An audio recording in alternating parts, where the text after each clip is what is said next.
Hi, my name is Taekwondo Tracy, former national 100-meter champion of Jamaica, and you're tuned into Elite Sports TV.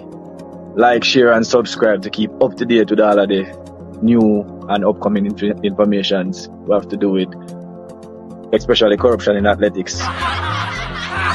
And turn on the notification bell to get all of the upcoming information that you need. I'm out.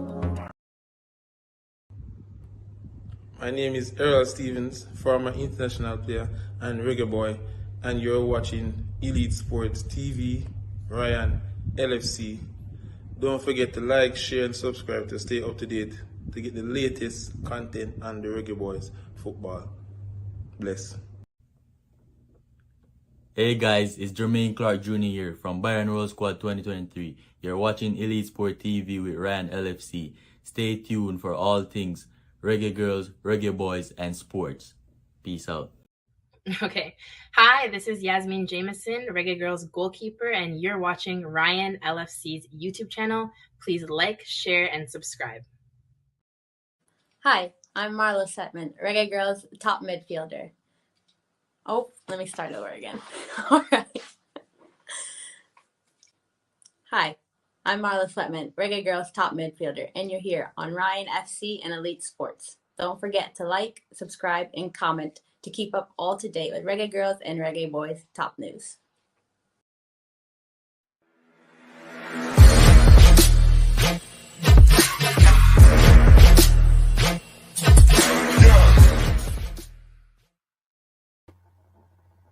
Hi, my name is Tiffany Cameron, Reggae Girls top striker, and you are watching Ryan LFC YouTube channel. Don't forget to like, share, and subscribe. All right, good evening, everyone, and welcome to Ryan LFC Elite Sports TV. Coach David Acosta here, along with Sir Baba the Great, Baba Tunde. Coach, big up yourself, blessings and greetings. How are you on this Monday evening? Yeah, greetings to all great people for a sacred planet. Yeah, start time. Coach Acosta, greetings again. Healthy, happy, and airy. No complaints whatsoever. Feeling joyful. And with all of that, to still spare a thought for those who are in situations now that are unfortunate health-wise and otherwise. So we always spare a thought for those individuals among us who are not so happy at this time for whatever reasons. How is you? Oh, I'm doing great. Thank you for asking. Doing fine. I see you replace the pot cover and pot pan with a whistle. So Switched it up a little bit. Yeah, you switched up a little bit. I want to echo your sentiments because I know a lot of people were affected by the flooding down there in Jamaica, and I want to send the blessings down there to everybody. Pull through that and recover nicely from that. And if you can help somebody out, please help them out down there. You understand? Sure. Pay it forward, as they say, and things like that. So right now we're here, a match preview for the Jamaica versus Canada matchup, second round. Let's remind the people what happened the first leg. Canada, a 2-1 victory in Jamaica at the National Stadium. The Canadians went up 1-0, and then the Jamaicans were able to tie it up with a goal by Bosa. And then, of course, the Canadians were able to get the winning goal. And I want your thoughts about about how the Canadians were able to score the goals. What struck you about the Jamaican defense in particular?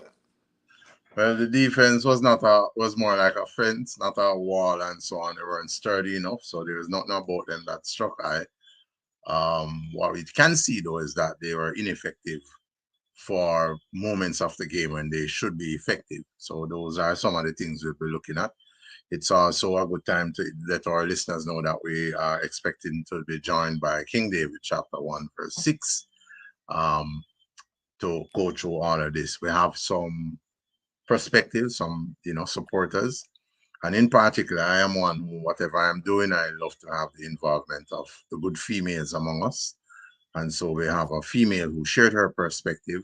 We'll be getting into that tonight. But before we get to all of that, we are still in the intro segment of it. And we'll be critiquing. And again, our people, when I critique, it don't come from a place of hate and it don't intend to destroy.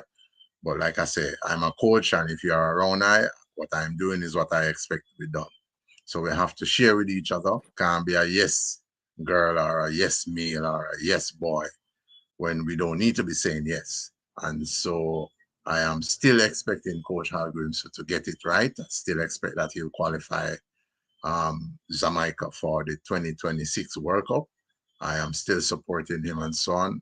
And I said, but as we go on, I have a critique as best as possible so we can get the best. Coach Grimson, if you're listening, Babaton say you're up, and Coach Acosta there. So 2 coaches here, and then we're going to be joined by King David, as we said earlier. But all in all, I'm unhappy with what I saw from the team on Saturday. And of course, there were positives and all of that. So we're going to talk about that because life is not only about negative or about positive. So we use both to balance. Over to you, Coach. Yes, well, my issues with the goals that were given up by Jamaica is the structural deficiencies in Jamaica's defense. You remember the first goal, the free kick, long kick from the goalkeeper for Canada was lobbed into the area, right?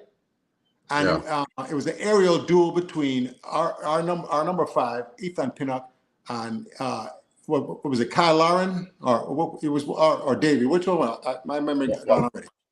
All right, just give me the number. Just give me the number because I still have my sheet here. Yeah. So, well, no, the number is not important. The important thing is that their defensive line was not. They didn't hold the line on the top of the 18. You understand? If you look, it's a loose line forward of the 18-yard box, right? And the reason why I tell my teams, I call 18, right? If the ball goes over their head, the keeper can't catch it because it's in the box, right? If the ball becomes short, falls short of the 18, it's an attacking defense. We're coming out and we're bucking. You understand? Where they played it, it was in no man's land. It landed just outside the area. And the other thing is, I tell my players, don't let the ball hit the ground. It's a ball. You understand that? It'll take funny bounces. A bounce for them, a bounce for us, a bounce funny. You understand that? So gravity will bring the ball down. The laws of gravity will not be violated by that ball. So you make sure you go and get it before it hits the ground. Now, allowing that ball to bounce in that air became precarious for Jamaica's defense. Now, error after most goals are scored by a series of error by the defense. You understand? And what we as coaches says, it's okay to make errors, but at some point, somebody has to step up and correct the error with smart, good play. You understand that? So when the keeper lobbed it in the area and we didn't hold 18, we didn't hold our line, we lost the aerial duel to the Canadian, and then the Canadian was able to split our defenders. Our defenders weren't goal side, weren't making sure that you turn the defender and make him play sideways or negative. But him can't dribble in towards the goal like he did. So he split our team. Now, remember now. So error, we didn't line up properly. We didn't hold 18. Error number 1, we lost the aerial duel. Ethan Pinnock lost. That's number 2. Allowing the man to turn on him. What was that guy name? The back there. I don't have David. No, the left back for Jamaica. What name? Well, the left back for Jamaica, right? He allowed the ball to just fall in, right? Yeah. And the man turned. He allowed the man to turn, right? Now he's turned. Now error, first error, second error, third error. Now he's ready. He's in on goal now, and everybody got to deal with him rather than what he has to square that ball. His angle to shoot on goal is very, very acute. So he can't really get the. Although we have seen balls score from vicious angles like that, but your job now is my biggest problem with Coach Halgrimson. We don't organize the box on any attacks. I don't, I'm not there to hear who's vocal, who's verbal, and barking out instructions, whether the goalkeeper or the captain of the defense. But your job is not to be the savior and and stand beside the goalkeeper and stand on the line. Your job is to mark men, runners, and track them into the box.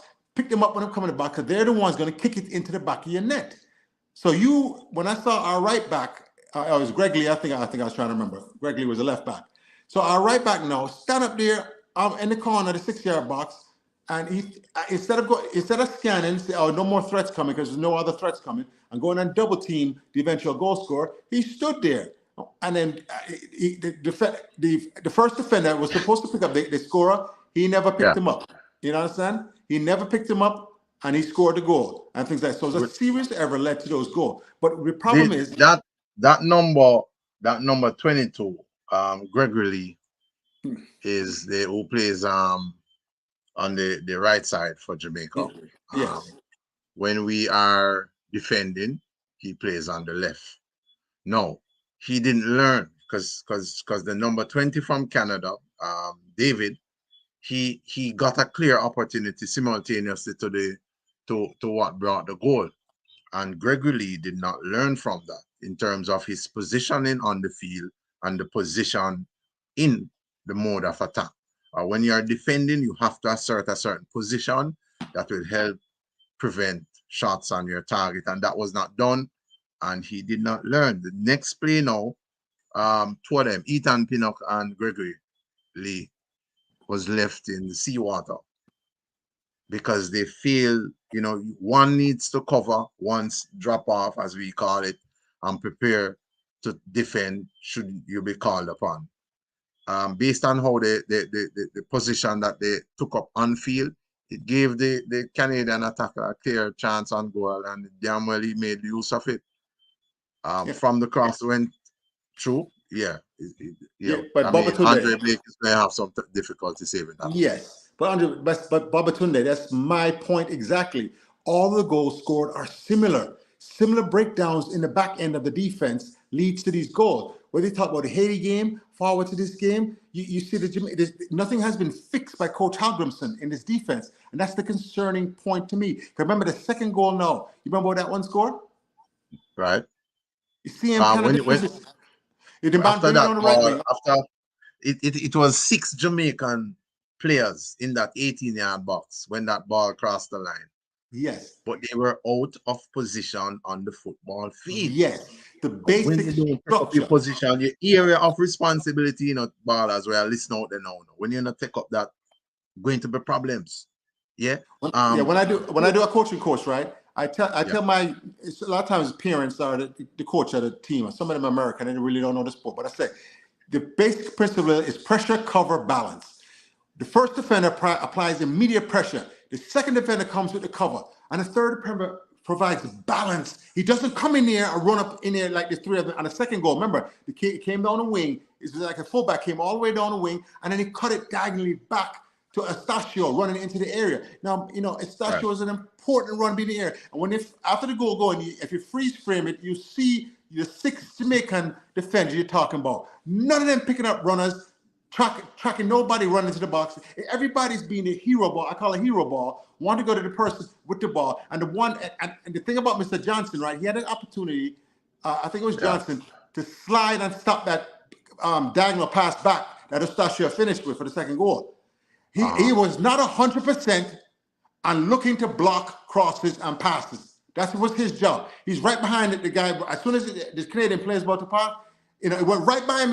If he was ready to stop that, he saw the motion swinging his foot, see it, he would have blocked that. He went to the ground and blocked that. I think we don't have this in our organization, our defense, and it's very disappointing to me that for the last 5 matches, I've been pointing this fact out to everybody, and yet nobody seems to. Hal Grimson and his crew are not correcting this, and this is basic football. All right, so here's a question that I have to pose now. Since I'm not privy to the session, maybe it is Coach Hal Grimson is putting forward these changes, but at this point, him don't have the players to carry out the changes. So that is one. And then, like you said, maybe he has done nothing about it. But since I'm not privy at all the sessions and so on, I have to give him, some would call it benefit of the doubt, but I want to, just to put that there so that we can be objective enough in our critique of the team, and the people listening in and so on can understand the premise that we are on. Now, when you are, again, I say, people, when you are attacking, the defense unit must face the attackers. You don't want to be chasing. Okay? Chasing is not going to help you.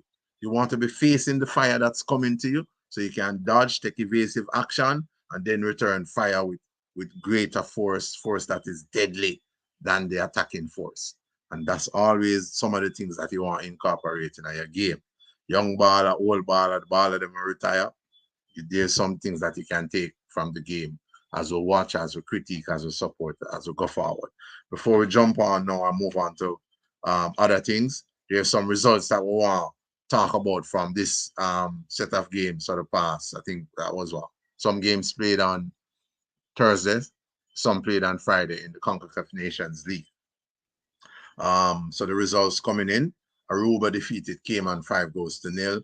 Munster at 4, Barbados 1, Dominica 2, Turks and Caicos 0, Honduras 2 over the giant Mexico.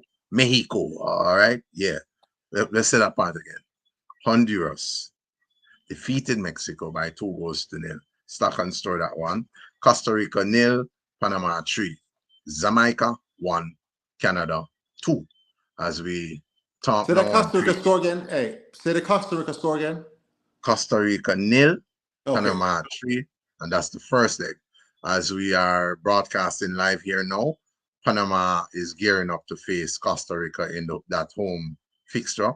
So it's a home fixture for Panama this time, and there are some other games on tonight. Not sure if we'll be able to give you the results of those, but when we forward tomorrow, we'll certainly be able to do so. So those are the results for this past set of CONCACAF Nation League games. And again, it's some interesting results and so on. How will Jamaica pan out tomorrow? We will all see. Will there be a win? We trust so. Do they have the mechanism to provide that win? Is it that they need to win? Are they interested in winning? We'll all know tomorrow and so on.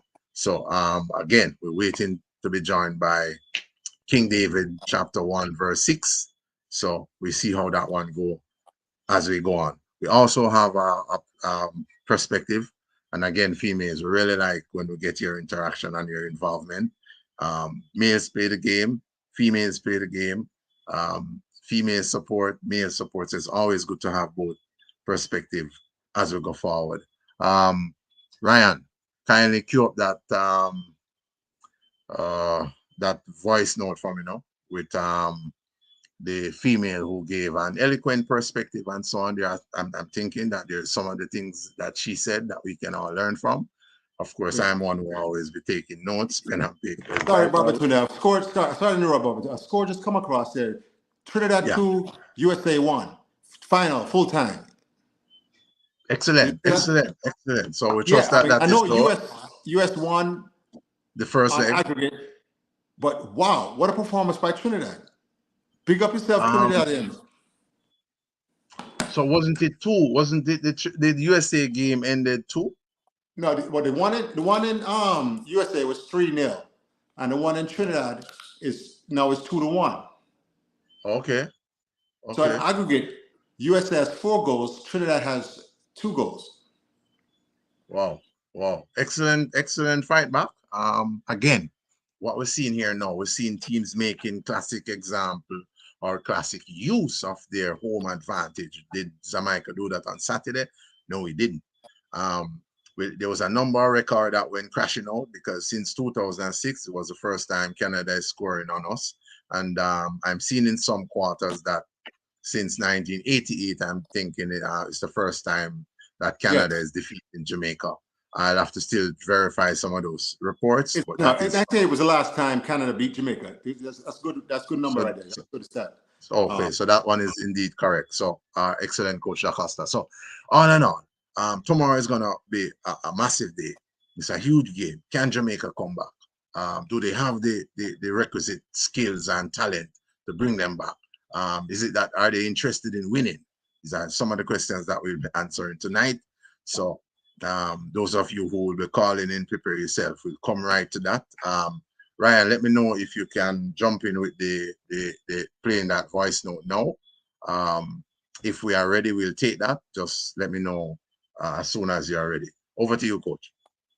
Yeah, so like I said, just quickly finish up the review of the Canadian match. Canadians played a nice, organized brand of ball. You understand? They knocked the ball around. And that's the kind of ball we want to see Jamaica play, that kind of organization and knocking the ball around and attack as a group.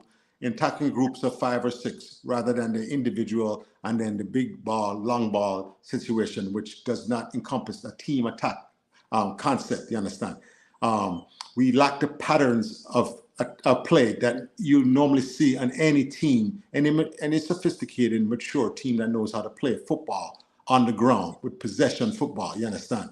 We're just not seeing that consistently enough from Jamaica. And until we rise to that level, we're going to continue to have problems where a team like Canada can beat us. You understand that? Because, you know, as we recap again, Mr. Bailey had three opportunities to score, as we see. You understand that?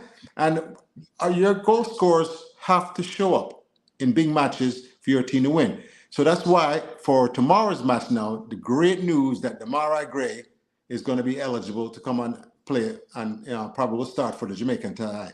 That's amazing news for Jamaica, especially with the injury we have to Mikel Antonio, who went back to England. You know, it's a knee injury. A lot of people thought it was a hamstring injury, but it was a knee injury to Mikel Antonio. And he's going to be further evaluated over in England by the team doctors and things like that to see if he needs surgery or not. Because it could be a thing with him. It's just rest and rehab versus surgery, which is a long-term situation if I have surgery on that knee. So let's pray for Mikel Antonio for full recovery, and hopefully just need some rest and some ice. You know, a couple of Babatunde's potions and mixtures fell from Heal Up 9. Yeah, nutrition. As you talk about that, Coach Da Costa, one of the things that I see players, even athletes, they negate nutrition because, of course, the way how a lot of us was cultured, we were cultured to eat blood and starch. That can't nourish you. Yes. Lactic acid, when they talk about the buildup of lactic acid, that is coming directly. Yes, uric acid is the next stage. And so if you're into sports, it's better for you to be on a diet, well, not a diet, but as live it, as we say in Rastafari terminology. It's better to live on food that are natural from the earth, plants. Yes. Yeah, well, you know, Papa Tunde, one thing I learned from, and is Rastaman, I learned this from, you understand, is that the difference between live food and dead food. That piece of steak you eat is dead. That, you know, that dumpling, some of these things are dead food, you understand? But guess what? The fresh fruits and vegetables are still alive. They have the enzymes in them that are the nutrition that the body needs to grow and stay healthy and things like that. So I was told, even if you can't, you know, some people then is still gonna eat the bad food, right? But balance it out by eating some live food when you eat the dead food. So eat the salad, though. If you have your steak and potato, make sure you have a nice salad with some live food and things like that. Eat some avocado, you know, the pear, we have it, and things like that. I'll just add to that by saying, death brings death, and life sustains life. Left up out there, right? So for now, y'all can introspect. Speaking of life, one of my sayings I've been saying since I was coaching is movement is life on a football pitch. And where are we going to see the movement from Jamaica where they attack with groups of 5 or 6 or more and use patterns of play, knock this ball around through the midfield, on the wings, mix it up, and then, you know, a lot of people don't understand. You can't play long ball enough, but it's when do you play the long ball? And I always coach my teams. The best time to play a long ball is after a turnover. Your midfield thieves, take the ball from them. That's where the defense was in support formation, not in a good defensive form. They were in a help position, and your forward is normally 1v1. Get it to them as soon as possible. Don't take 3 and 4 touches and make them regain their defensive shape. Right away, long ball through the channel, whatever you have to, but get it to the forwards right away. The other time you play long ball, you're a defender and you're getting in.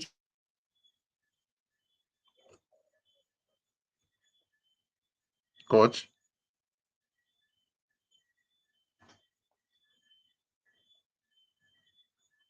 All right, volume. All right, so Coach, I'm not. Yeah, all right. We'll go on just now. All right, so we're having an issue here now with sound. What just went on? What just went on? All right, so let's see if we can restart the stream. I'm not even sure if you're hearing me now, so we'll stop the chatting and see if we can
Apologies everyone. Ryan's not here, so it's 2 a.m. here, so I'm gonna add Babatunde and Costa back. All right, give thanks, Jersey boy. I do apologize because Ryan's on the road.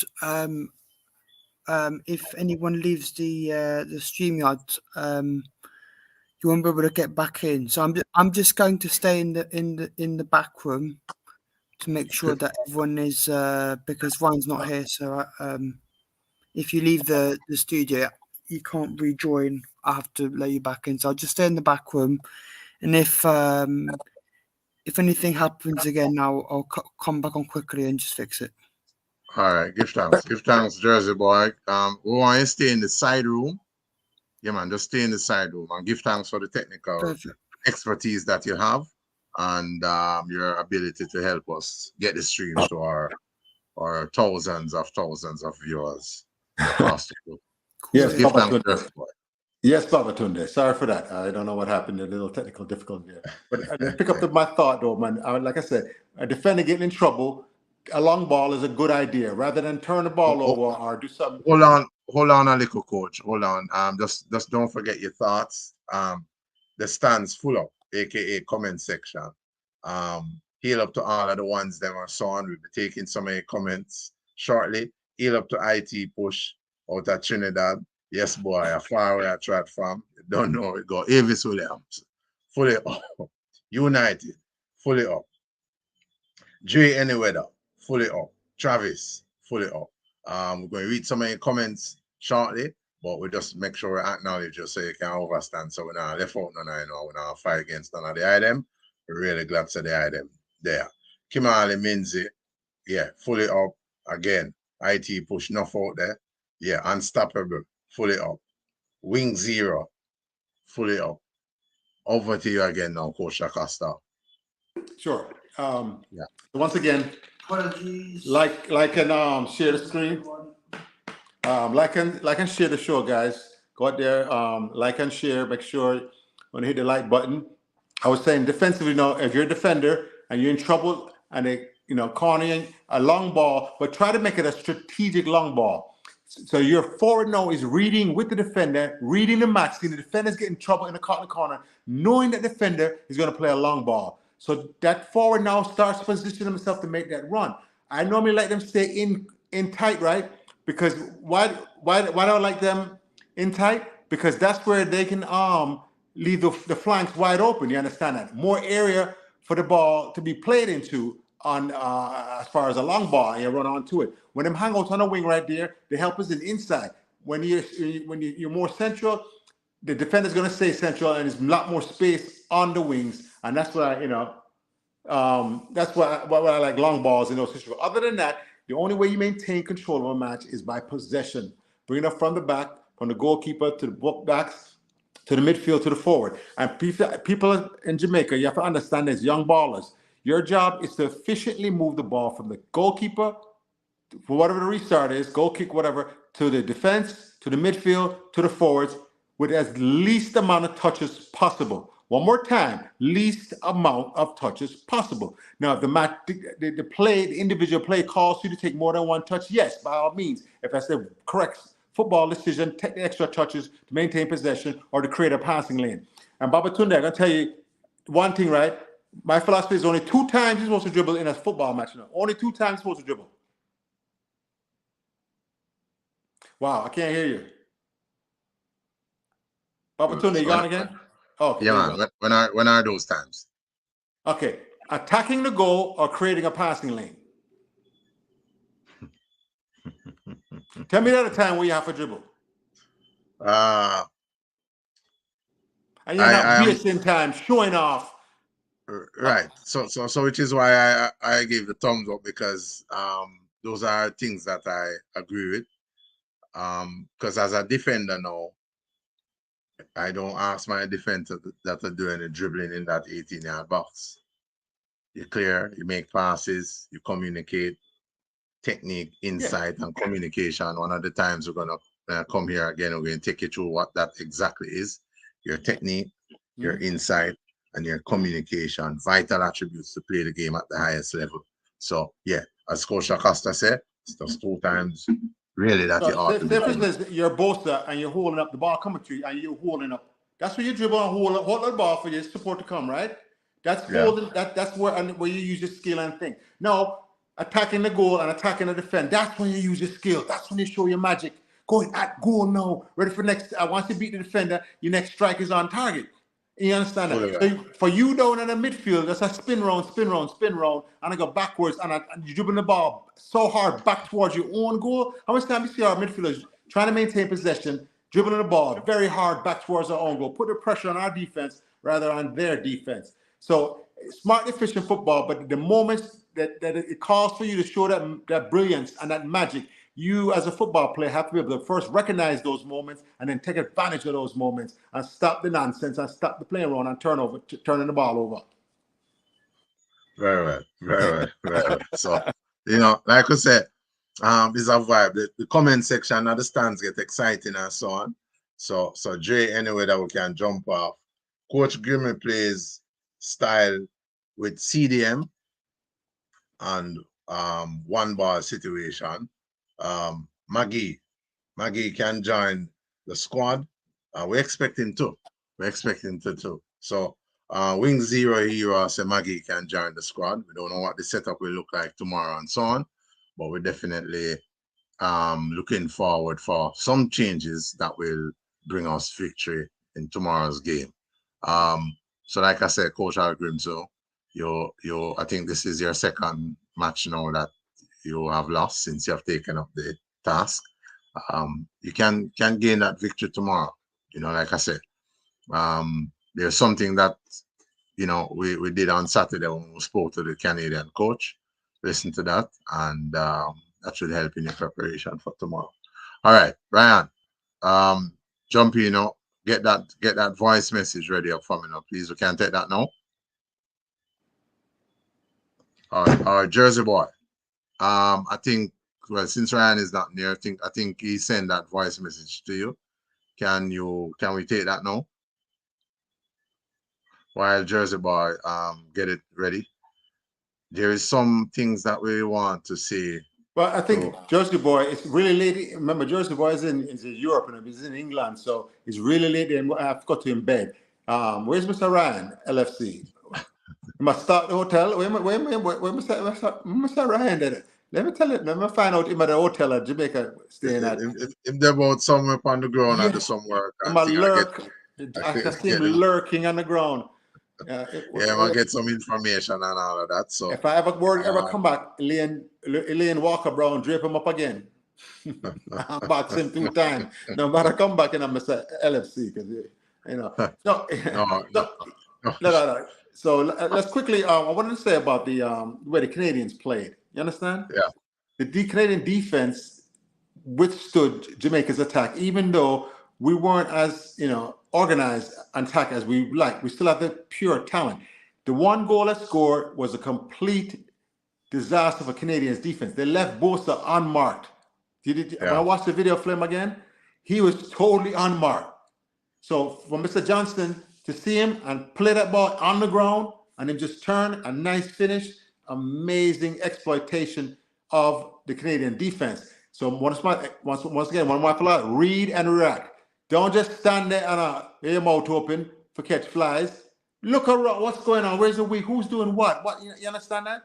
What is the weak point of this defense right now? And let me just slide myself. Because a lot of times, right, people don't understand. You can create better opportunity for yourself. Say you're a forward, right, Babatunde, and you have a fullback marking, right, and you're going towards goal.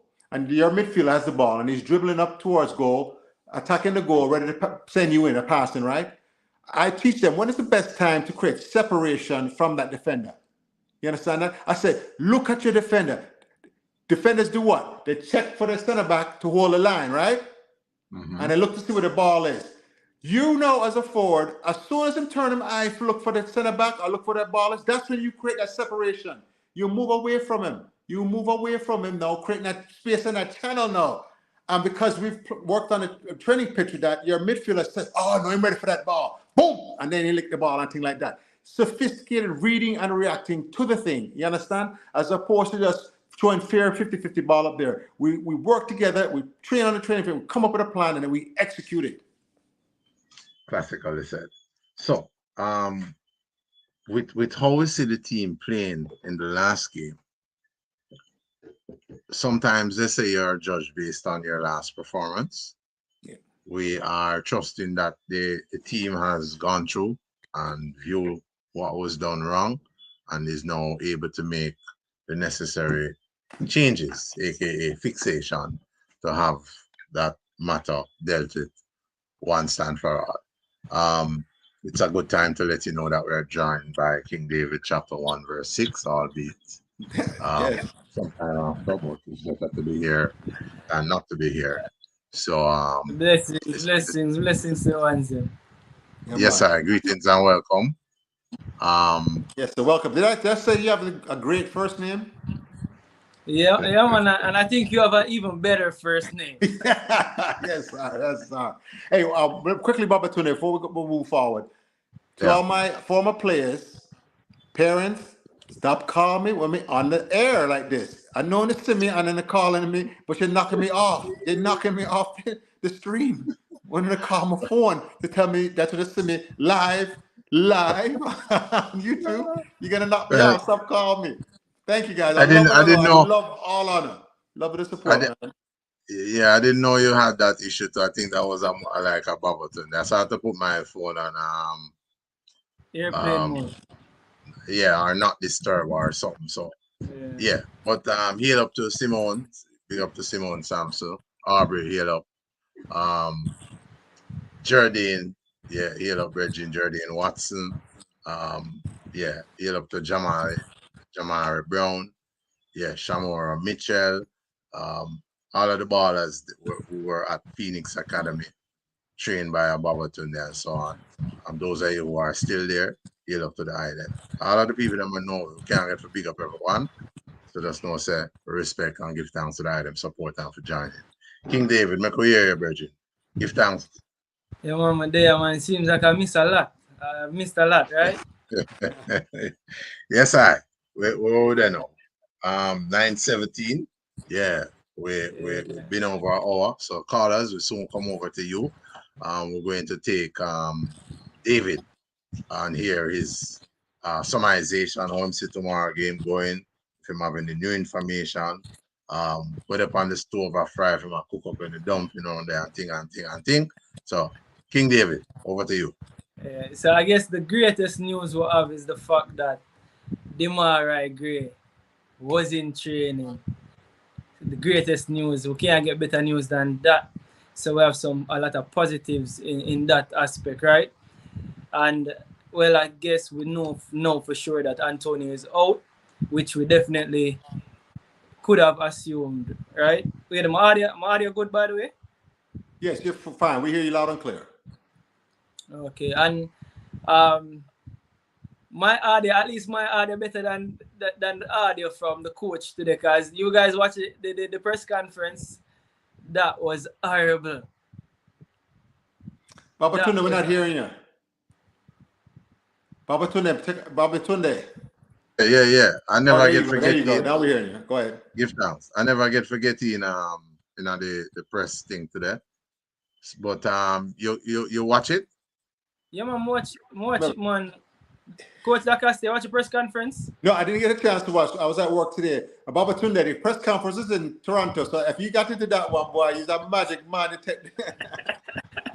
No, they took some online questions in the one that was held here, and so on. So I was expecting that they would do the same today, but I just didn't get in, and so on. The link didn't work. Right. I don't know. Michael Antonio was flown back to England. And, okay.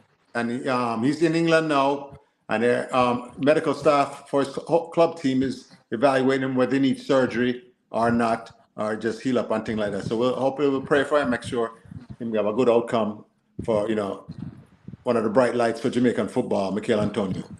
And what's the extent of the injury? Because it's not everything that you're supposed to be allowing your anatomy to be exposed to surgery.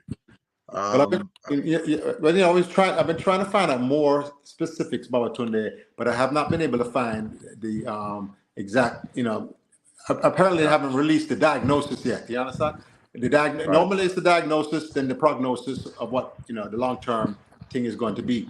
Like you said, hopefully with just some rest and treatment, and he can heal up that way, and definitely have the genes, tough, strong, superior genes that will allow him to heal up nice and strong as 100%. But let's just wait for the medical staff to do the MRIs and other imaging to see what's really going on with his knee.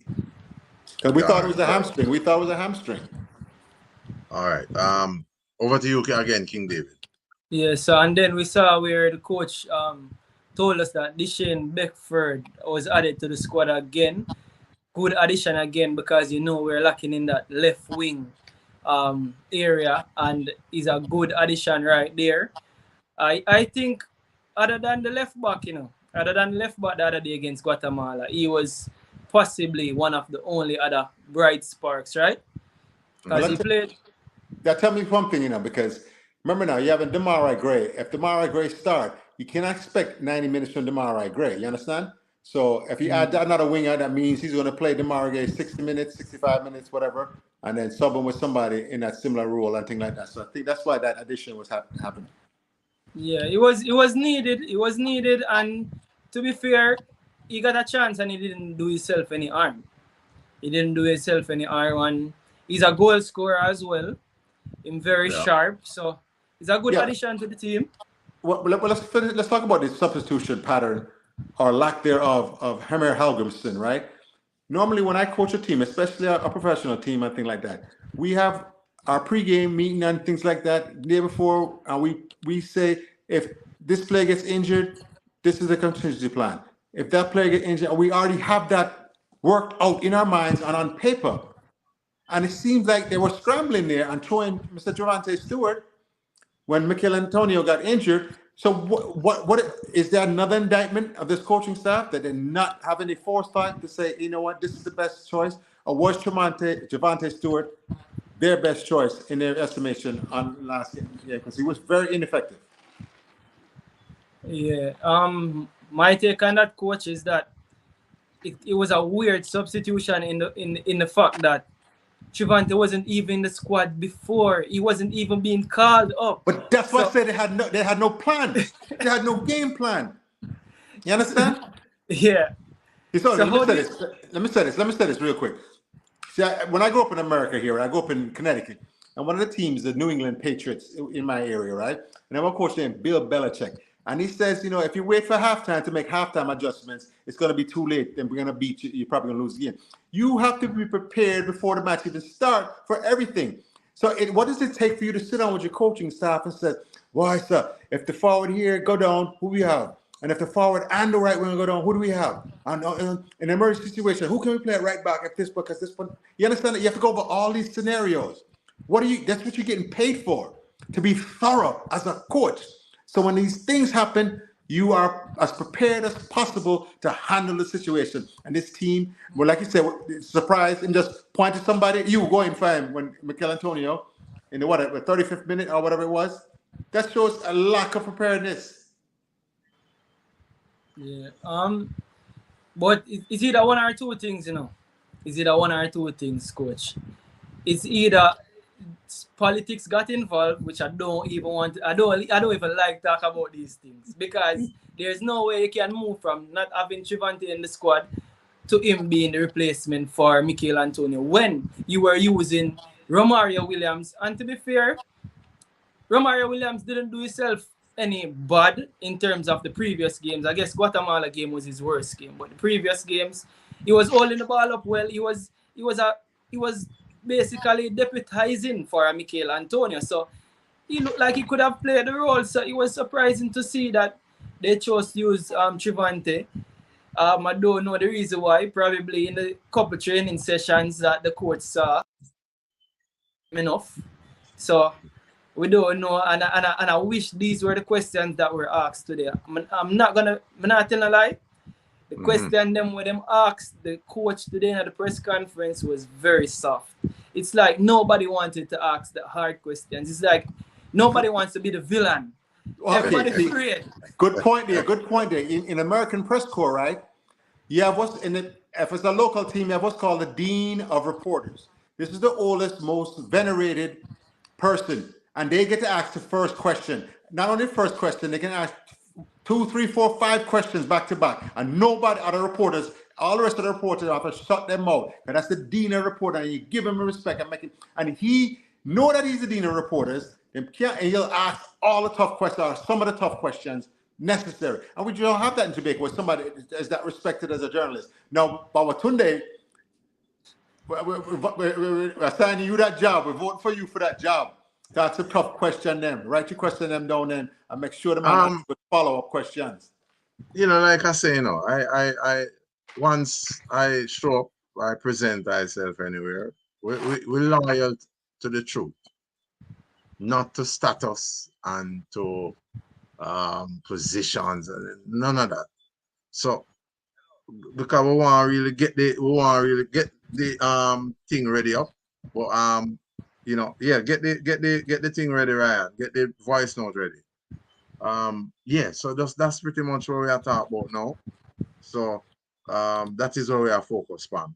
But if they are in there were any local journalists or a content creator from Jamaica inside that conference?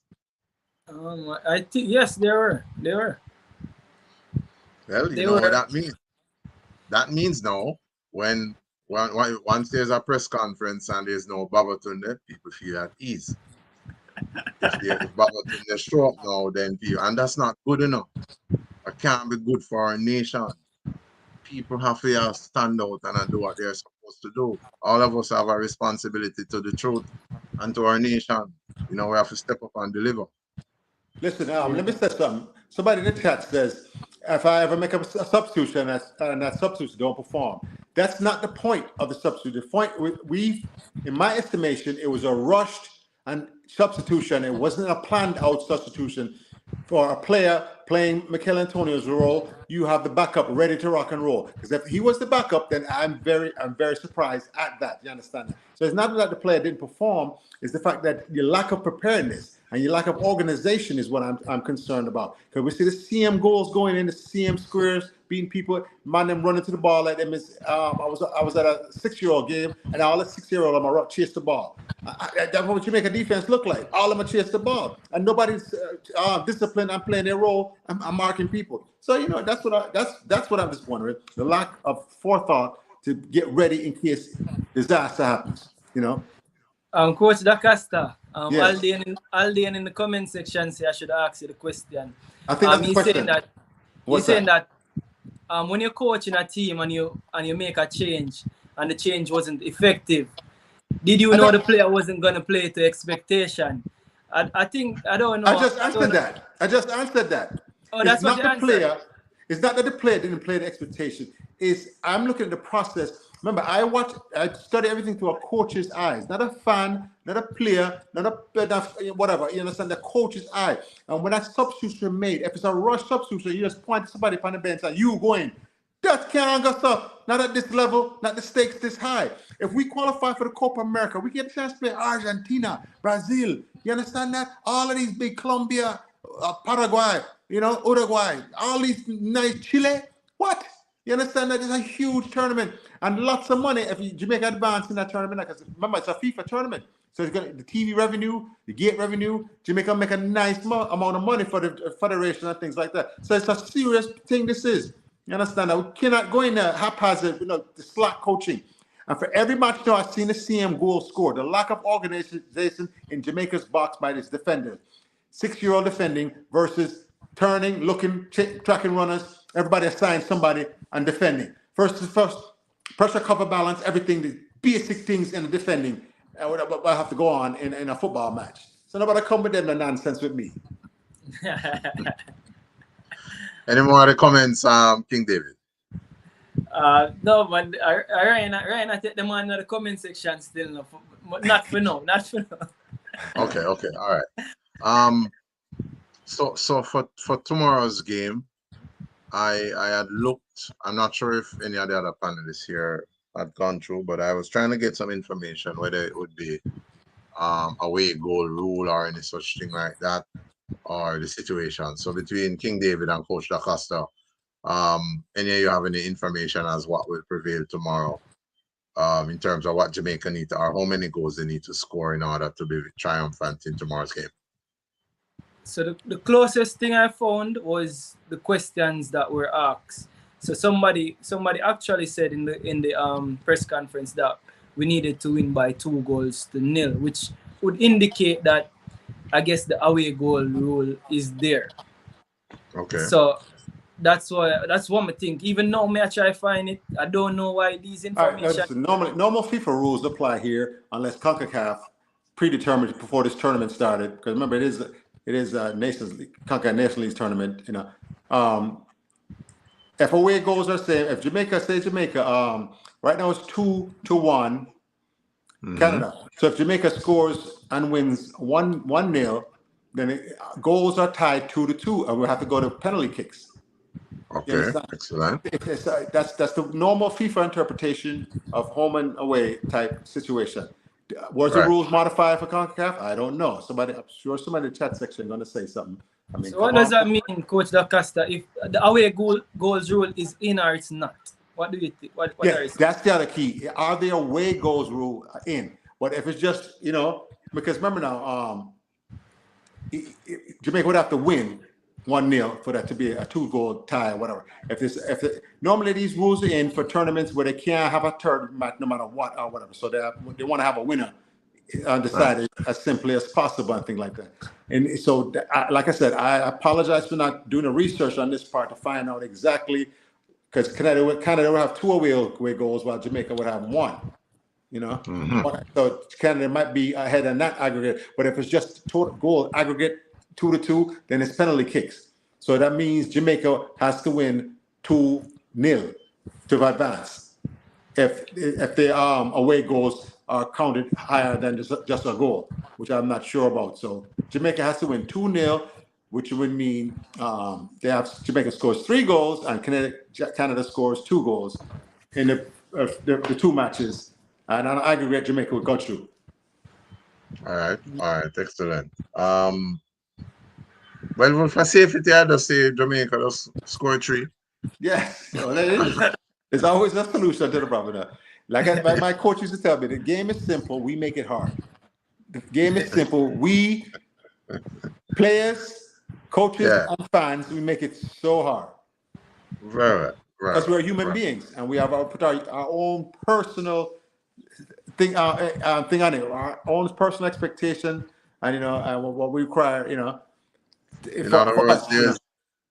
other words, there's no room for complacency. No. Don't complicate that which is simple. Just go on. But one more thing before I forget, because old man, sometimes the thoughts. Oh man, you're young man, we have kind of old thing, man. When you reach 100, you're old. When I come down, Baba, I want one of your tonic them, clear up my brain them, and give me the. Yeah, you can get on the premise from now, book your health meeting and get on the premise. Yes, and then, yes, definitely. Get a number of therapeutic things that we have here. But so I know. Just look at it now. I forget what I was gonna say. Yeah, the old. No. Tomorrow's match. Jamaica has to go for it.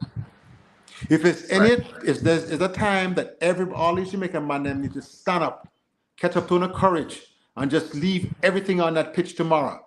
Refuse to lose. Go and take it. I don't care if it's you start a shootout. If you win 4-3, great. We win. We're going up. We're advancing. It's not gonna away goal going our favor now. I think whatever. So we have to win. We have to don't play scared. We have to go after this thing, man. And then please. My philosophy: play for your teammates. Do your job and half your teammates' job. How can I make the game simpler for my teammates? What can I do to make it easier for my teammate? Do I be a forward, center forward, and my midfielders coming through the ball? Do I try to beat the last line, break the last line, and get offside, or do I stand there and be a wall and just go quick wall pass and send my teammate in? That's the unselfish football play that mentality you have to have, where you play for your teammates, set each other up, and then everybody's setting each other up. Scoring chance is going to come for everybody, and the team is going to be more successful. Very well. King David. Yeah, man, and to continue that, Coach Da Costa, funny enough, I actually feel as if we're going to play a bit more freely. Someone like Leon Bailey, especially, not have the crowd on him back. He's playing away from home.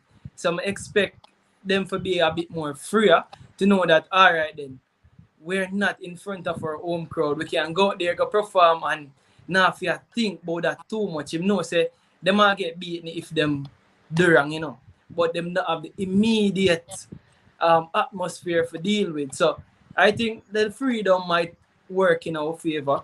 And we just have to go out there, go get it done.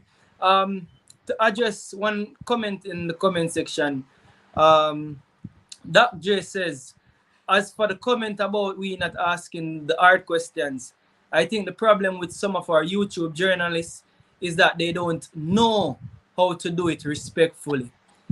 It always sounds personal, and I think he's spot on. Well, again, it depends on who is present and their objective. What I see from being at the one on Friday, some are interested in likes. They are behaving like they're YouTube, so they are more there for the likes. I'm not there for that, and I'm not there for hates either. But loyalty to the truth and to the people who we serve is of paramount interest. So I know that I have a duty to myself and to the listening audience. They want to know these things. They are not there. I am there. And when we show up for Ryan LFC and Elite Sports TV. Yeah. So my message to the squad, Reggae Kings as I call the item, from now, how you want to play, you have to start the preparation in the brain. Yeah. So put into your brain all that you need to do tomorrow. Just see yourself doing it. If it's a goal you need to score, yeah, see yourself doing it. Prepare. You're going to have to dream it. You're going to have to vision it. You're going to have to bathe it. You're going to have to taste it. You're going to have to eat it. Everything what you need for tomorrow on that pitch is now. Tonight is the time that you start to say, all right, Demarai Gray, this is what Demarai Gray going to need to do. Whatever the defense line is, whoever is going to be out there, I don't know if he's going to go back with Gregory and Ethan Pinnock and Deshaun Bernard and so on. I don't know what much detail or input was put into correcting the errors that they made on Saturday. I don't know none of that. But I know that ballers, when you are playing the game, it's not when you go on the pitch, you start to put into the preparation. It have to be here. So you're seeing yourself doing all that you need to do. You're walking yourself through it. It's defending, you need to defend, you see yourself defending.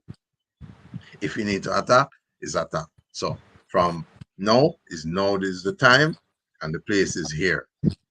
Time is now and the place is here. Prepare, and then show to deliver what you prepare. Over to you. Listen, the weather forecast for tomorrow, 42 degrees with chance of rain. Rain showers are possible. So the weather should not be that big of effect on the Jamaican side. You understand that? And normally sometimes you got Canada at 30 below north. You mean the ice box they are playing, and it can really affect. But weather should not be a problem. You understand? A low chance of rain, but 42 degrees for athletes is fine. So how do you think that weather affects this match? Will that enable Jamaica to play a better brand of ball?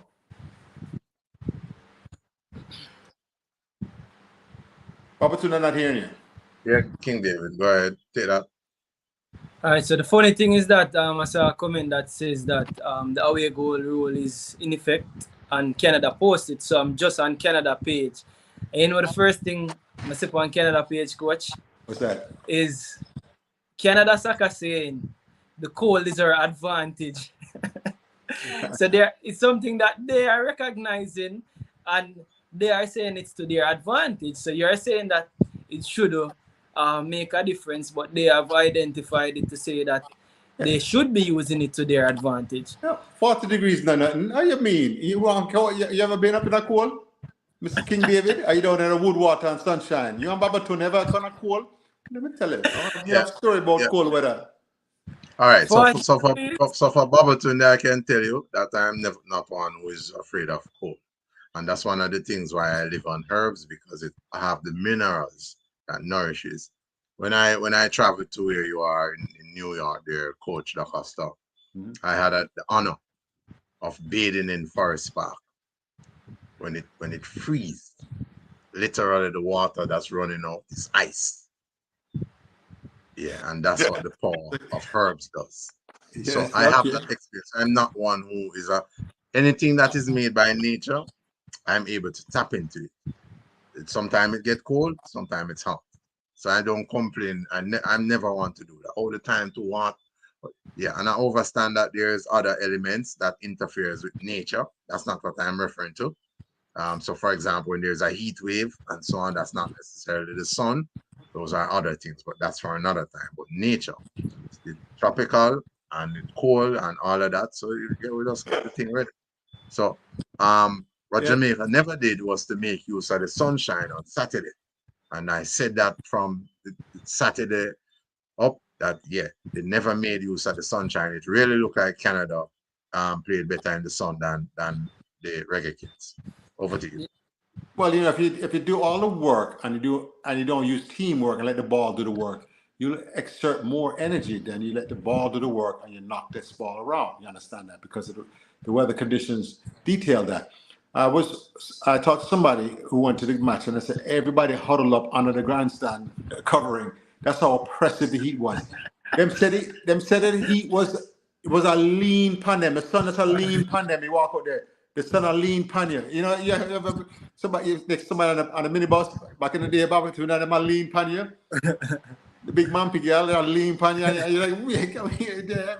Having this on the heat, the body heat. So it was oppressive heat. But like I said, Jamaica, a lot of our players play where? England and Europe and them places. So it's not an advantage. As to we had fielded a local squad, you know. Preparation would do now. So proper preparation would see you having sufficient training sessions when the time hot. So in the 10 o'clock sun, in the 1 o'clock sun, in the 3 o'clock sun. Yeah. So that you can properly acclimatize. They didn't do that because of whatever reasons and so on. Well, now they have the cold. Let's see how well they face off. Before we move on, I'm not hearing from Ryan. So I really want the perspective of the viewers and the callers and so on to jump in and this. I'm going to try and see if we can get the voice note or the voice message that the female supporter of the football shared with us and things. So what are you going to do for me now, team?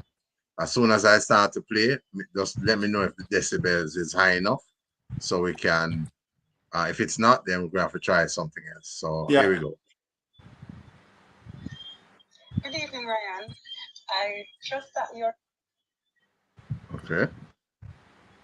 I was able to hear. I trust that your show will continue to be successful.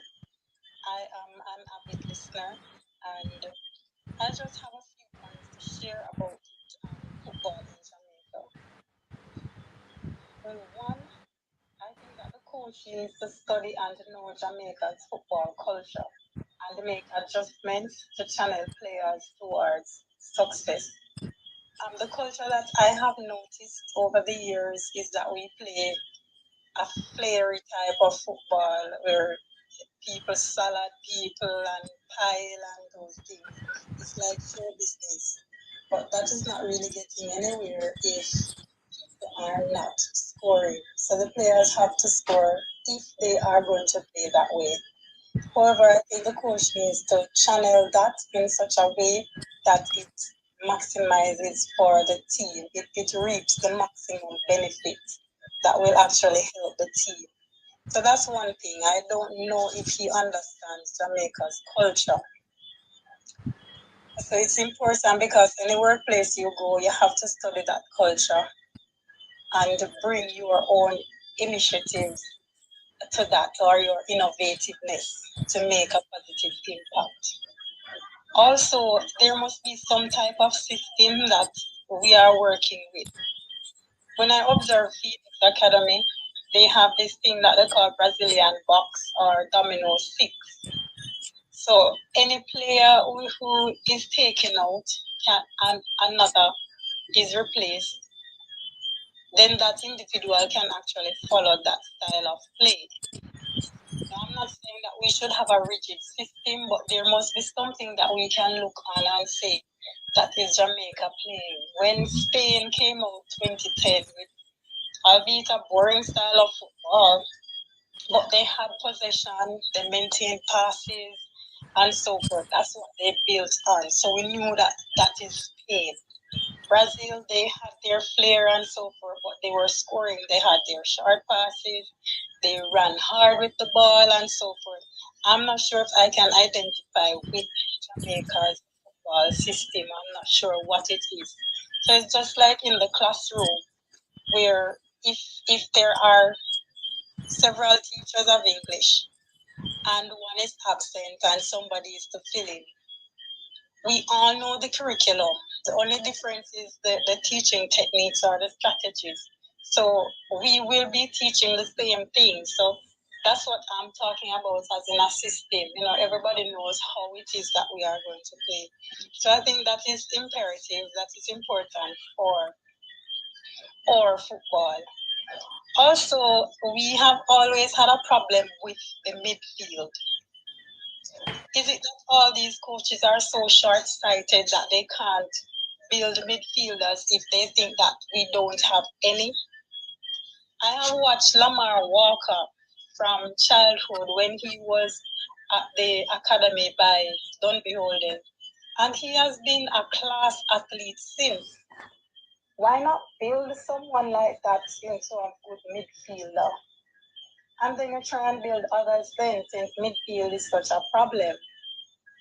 And this has been several years now since this is so. But what are the coaches doing to improve the system? I really don't see much. Another thing is that I really don't think Jamaicans can truly identify with this group of players, because from Coach Whitmore's stint, we only have a group of players. They are unfamiliar with each other. There's no cohesion. They don't play like a unit, because in truth and in fact, they are not a unit. It's just a group of players put together to play on a pitch. It's just trial and error, and that is unacceptable at this level. So I think we really need a core. I don't know what the coach does on a daily basis, but we do need to have a core. We need to see cohesion. We need unity. We need to see a team, not just a group of players that are hand-picked every single match. We have a different starting 11. I don't even know the team, and I am really not motivated to follow that much. And the final thing that I'll touch on, all those who were defending when that second goal was scored, when Canada scored the second goal on Saturday, I think they should sit out a day, because it was ludicrous and a sacrilege. I don't know how it is that adults can be on a pitch. You would think that is Jamaica's under 10 who was playing against Canada. It was just really horrendous. I don't know how that goal was scored. So they should sit out a match. They should really sit out a match. I truly trust that our football will get better, because what I'm viewing it as is a comparison between the Jamaican government. The JFF and the Jamaican governments are so much alike. And if it continues like that, we are just going downhill. But somebody needs to hold the reins together. You know, get a good local coach from maybe a Premier League setup, or somebody who is really interested in developing our football to assist the coach. Because I think that is also lacking. I don't think that the leadership overall is good. So that's just what I have to share, and as it's my opinion, so nobody needs to call me down for it. It's just what I observe. So thanks for affording me this privilege, and all the best again on the success of your show. Wow. All right. Ryan LFC. The fireplace red. Watch David. Yeah. Man. Go ahead, David. Go ahead. Never hesitate. Your thoughts, sir. She know about a game. Baba, I must say I two David upon streaming. King You have to David. say King or Coach Da Costa. King David, chapter 1, verse 6. Yeah, man. You're dependent. Alright, so she know about a game. Okay, you can see say the Empress actually watch the football and know the ball game. And like everybody else, she have her point of view, right? So the last question she asked about not question, the suggestion she made that the back line should sit out the next game. Yeah. No, it was a horrible goal. Like watching back that goal on the replay, watching back that frame by frame. Yes, Coach, I'm telling you, it's horrible. It's a horrible goal to concede. It's criminal defending. Criminal. You have to put on handcuffs on them and lead them out the stadium. What do you mean? She's spot on about several things, man. I've been saying those things the whole time. And the man then beat me in the comment section when I say I can't fix Jamaica defense in 2 training sessions and 1 film session. And them say, why?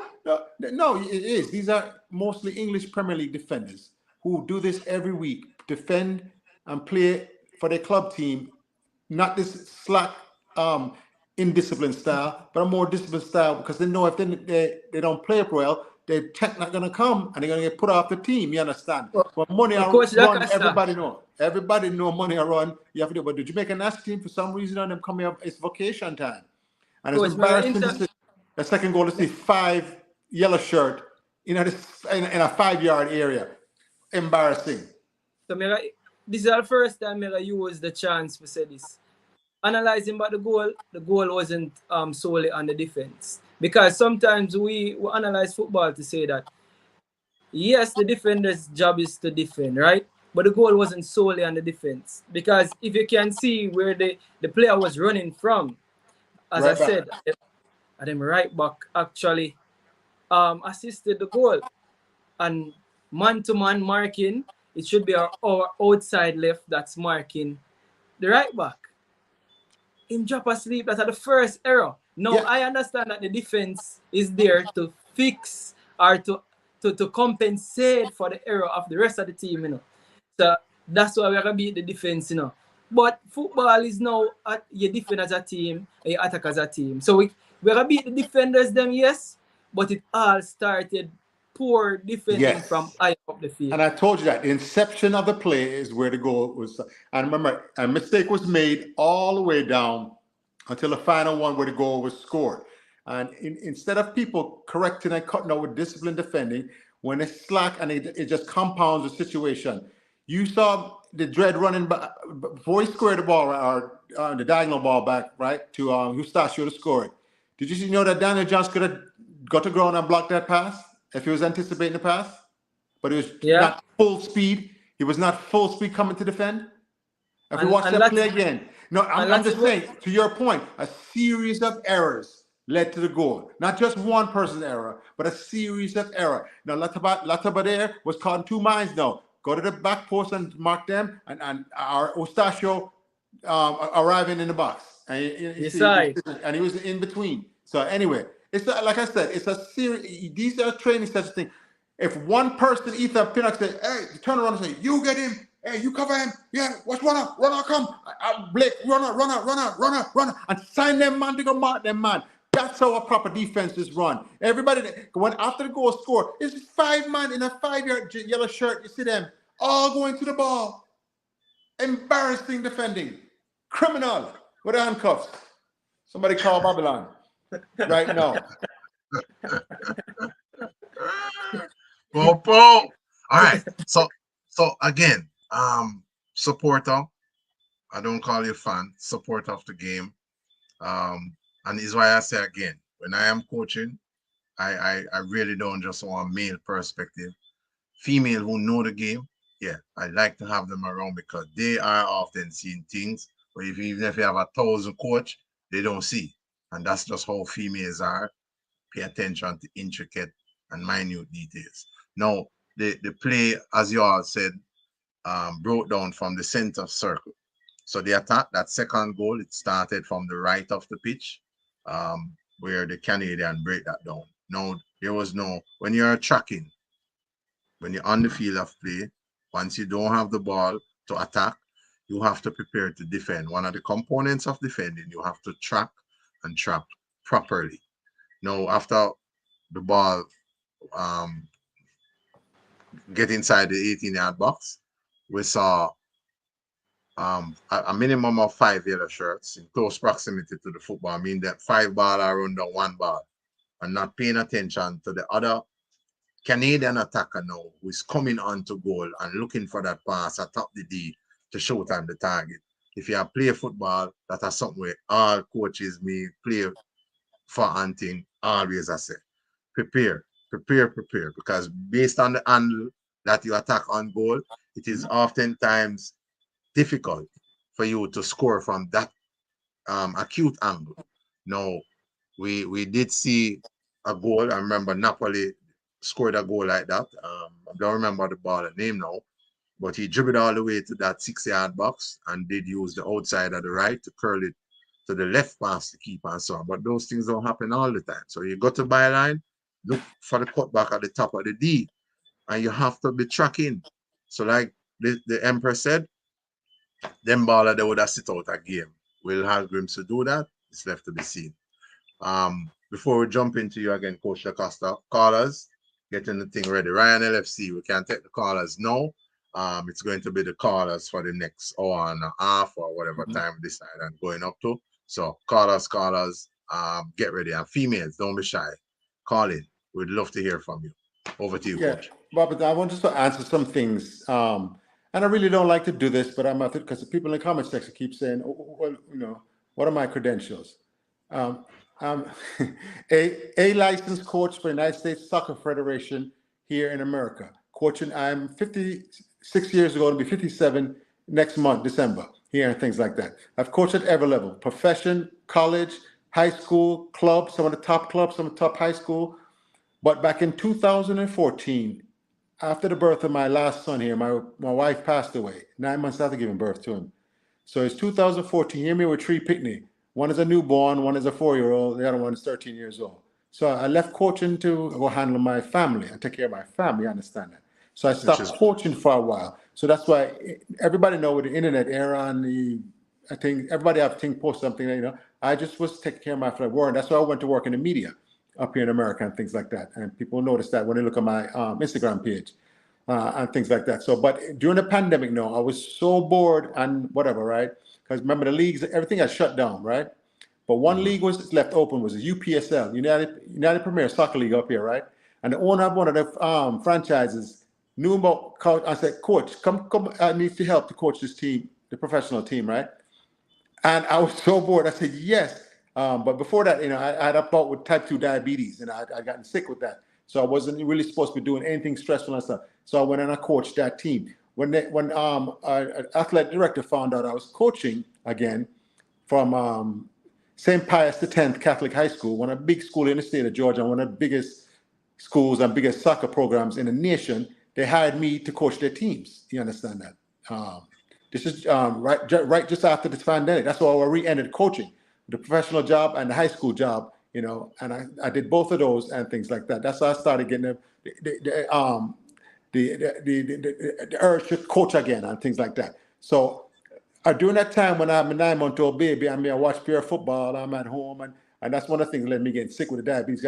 I went from being very active to nothing, sitting on the couch with my kid, pitting down my feet and things like that. So that's why I led to the diabetes and things during the pandemic and exactly. So, you know, so coming out to that, from 2014, I didn't coach anywhere and anyone and things like that, you understand? So me re-entering the coaching game now. by being able to sit down and watch multiple games on philosophy and study. I'm like, I'm at home when hitting them, so I was able to study the game of football even at a higher level now and more in depth. And because I've coached so many thousands of games and I refereed so many thousands of games and things like that, I have a unique perspective. I stand in the middle of the pitch as a referee and see different tactics from team, how they're effective, how they adjust, how they things. So the wealth of knowledge, not only from the sideline, from the middle of the pitch, from the playing days all the way to when the referee with them big side thing like that. So one of the things, when I hear my knowledge now coming, you understand, and it's in there because I've done the work. I've actually coached bad teams. I make the tactics make our team successful. When I coach talent now, that's the one them now you have to try for all give them. This is just like the Jamaican team now. We have to be able to play an organized style, and we're not doing that. And I have to beat algorithms for that. Too many games have gone now. Now you cannot see the organized style. I cannot see it. If you can't show it to me, please point it out to me. Things like that. So please, I'm like I said, I've lived, eat, and breathe football. So when I try to offer my knowledge, I offer for free. There's a saying up here in America, right? The game is to be sold, not told. My knowledge that I'm giving to them for free, man making 100,000, 200,000 US as director of coaching for these rich American families that will pay all that money. Some of them pay $5,000 for the season, US dollars, for them pitney go there. I remember it's like multiple teams. Some of them have all up 100 teams. So a big business, this and that. And right now, my former players and other coaches, they'll offer me that, but I don't want to do that. I want to come to Jamaica and rebuild the youth system. I've told people, we are just treating the symptoms of the disease.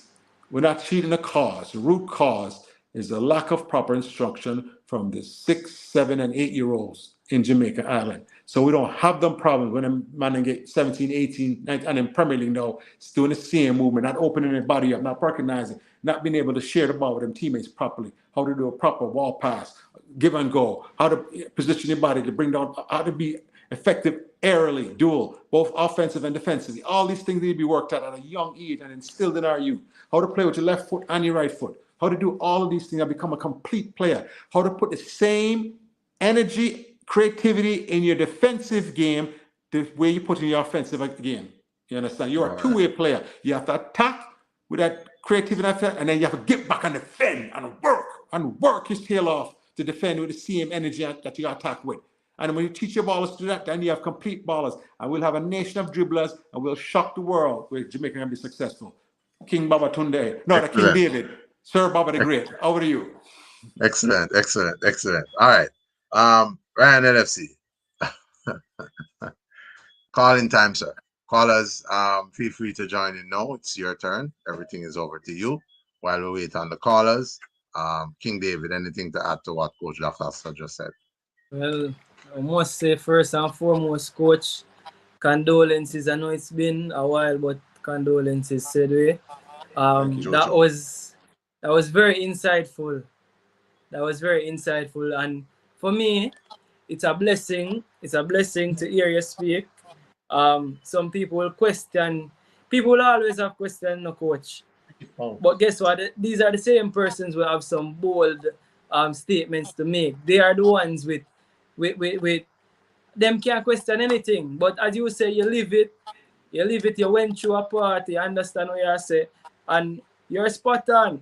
So you just strong in your opinion, and we give thanks for you being here. And I think majority of the people out there give thanks for your perspective.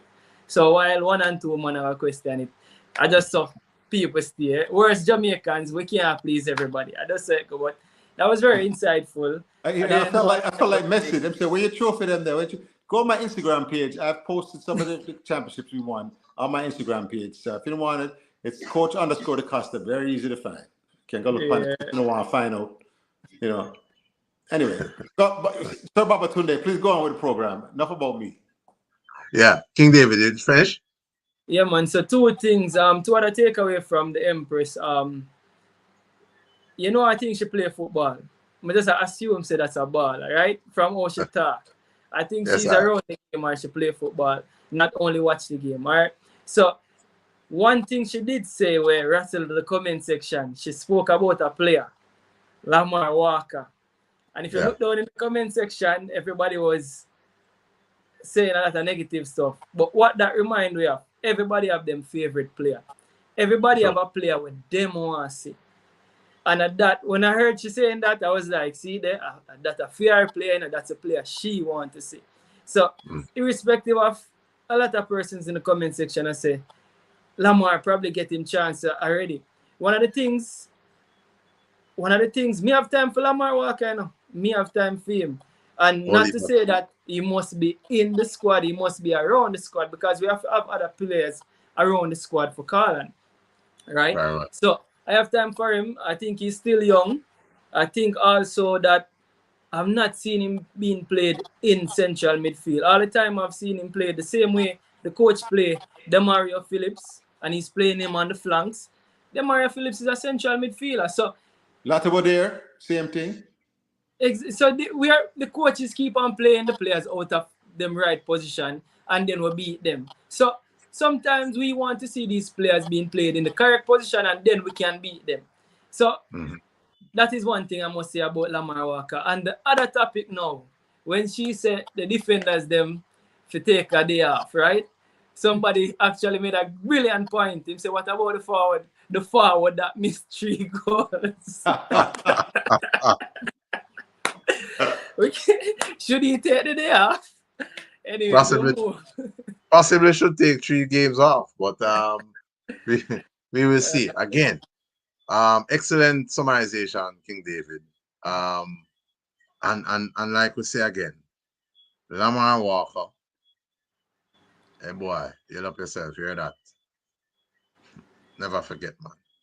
And we can safely say that we had just a minute portion of our minute attribution to his development, because that time when we started to learn about Lamar Walker, our academy was at Portmore in the Dunby Holding side, and so we, he was one of the ballers that we work with, and so on. So, and to see where he's at now, so we hear about to all of the other coaches, them Lenny Hyde and others, we help him to be where he's at now, and that is one of the things again. My team couldn't look so, man. My team would have to have some of the local boy them in it. And when we could have fly high, low, fly under the table, so we don't have to stay, the whole stands, aka comment section, could have popped down. That's all fine. But Babaton there said, any team may a coach may have to have some of the local ballers then. If a national setup go, you might have to have some of the local ballers. I may have to have some of the ballers them where is excellent and competent, where it's overseas. You couldn't make my national team just because you're overseas. You have to be excellent and better than what I have here to make my national setup. The truth and that is, Baba, we see the Brazilian national team, even though them not going so good now. But them both a 17-year-old in them last outing, a youth named Hendrick. They're always looking for that super talent to give the break. Yes, we have Whisper coming through, but I think we as a nation, we not value our gems them enough. We not value those that are coming through enough, because we can have 1 and 2 of them more around the team. Because again, we have a 24-man squad.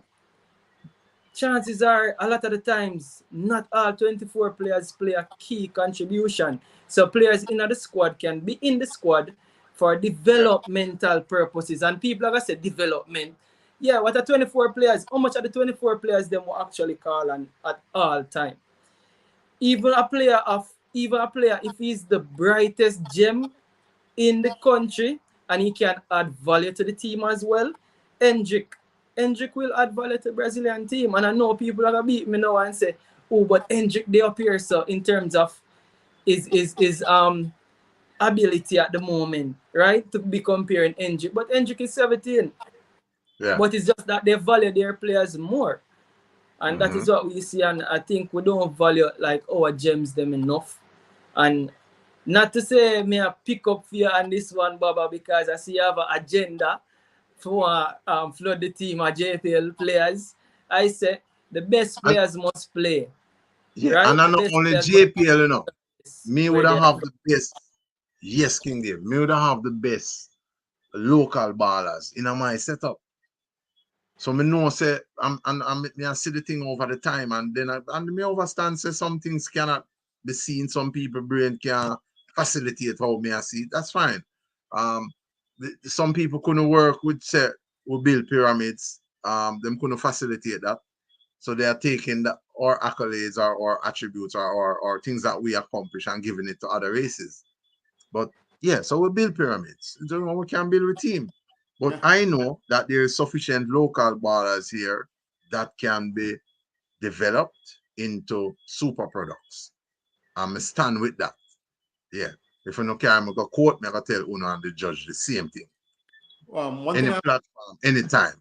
Yeah, one thing I've always said, Jamaica has the talent. That's never been a question. Just the talent is there.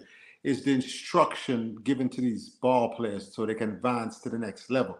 It's like your child go to primary school and get all A's and then go to the next level and knows time to go to college and graduate to a master's degree and then don't get that knowledge. We don't send them to that school. So our ball players are going overseas with a 6th grade education, football wise, not just education, but football wise.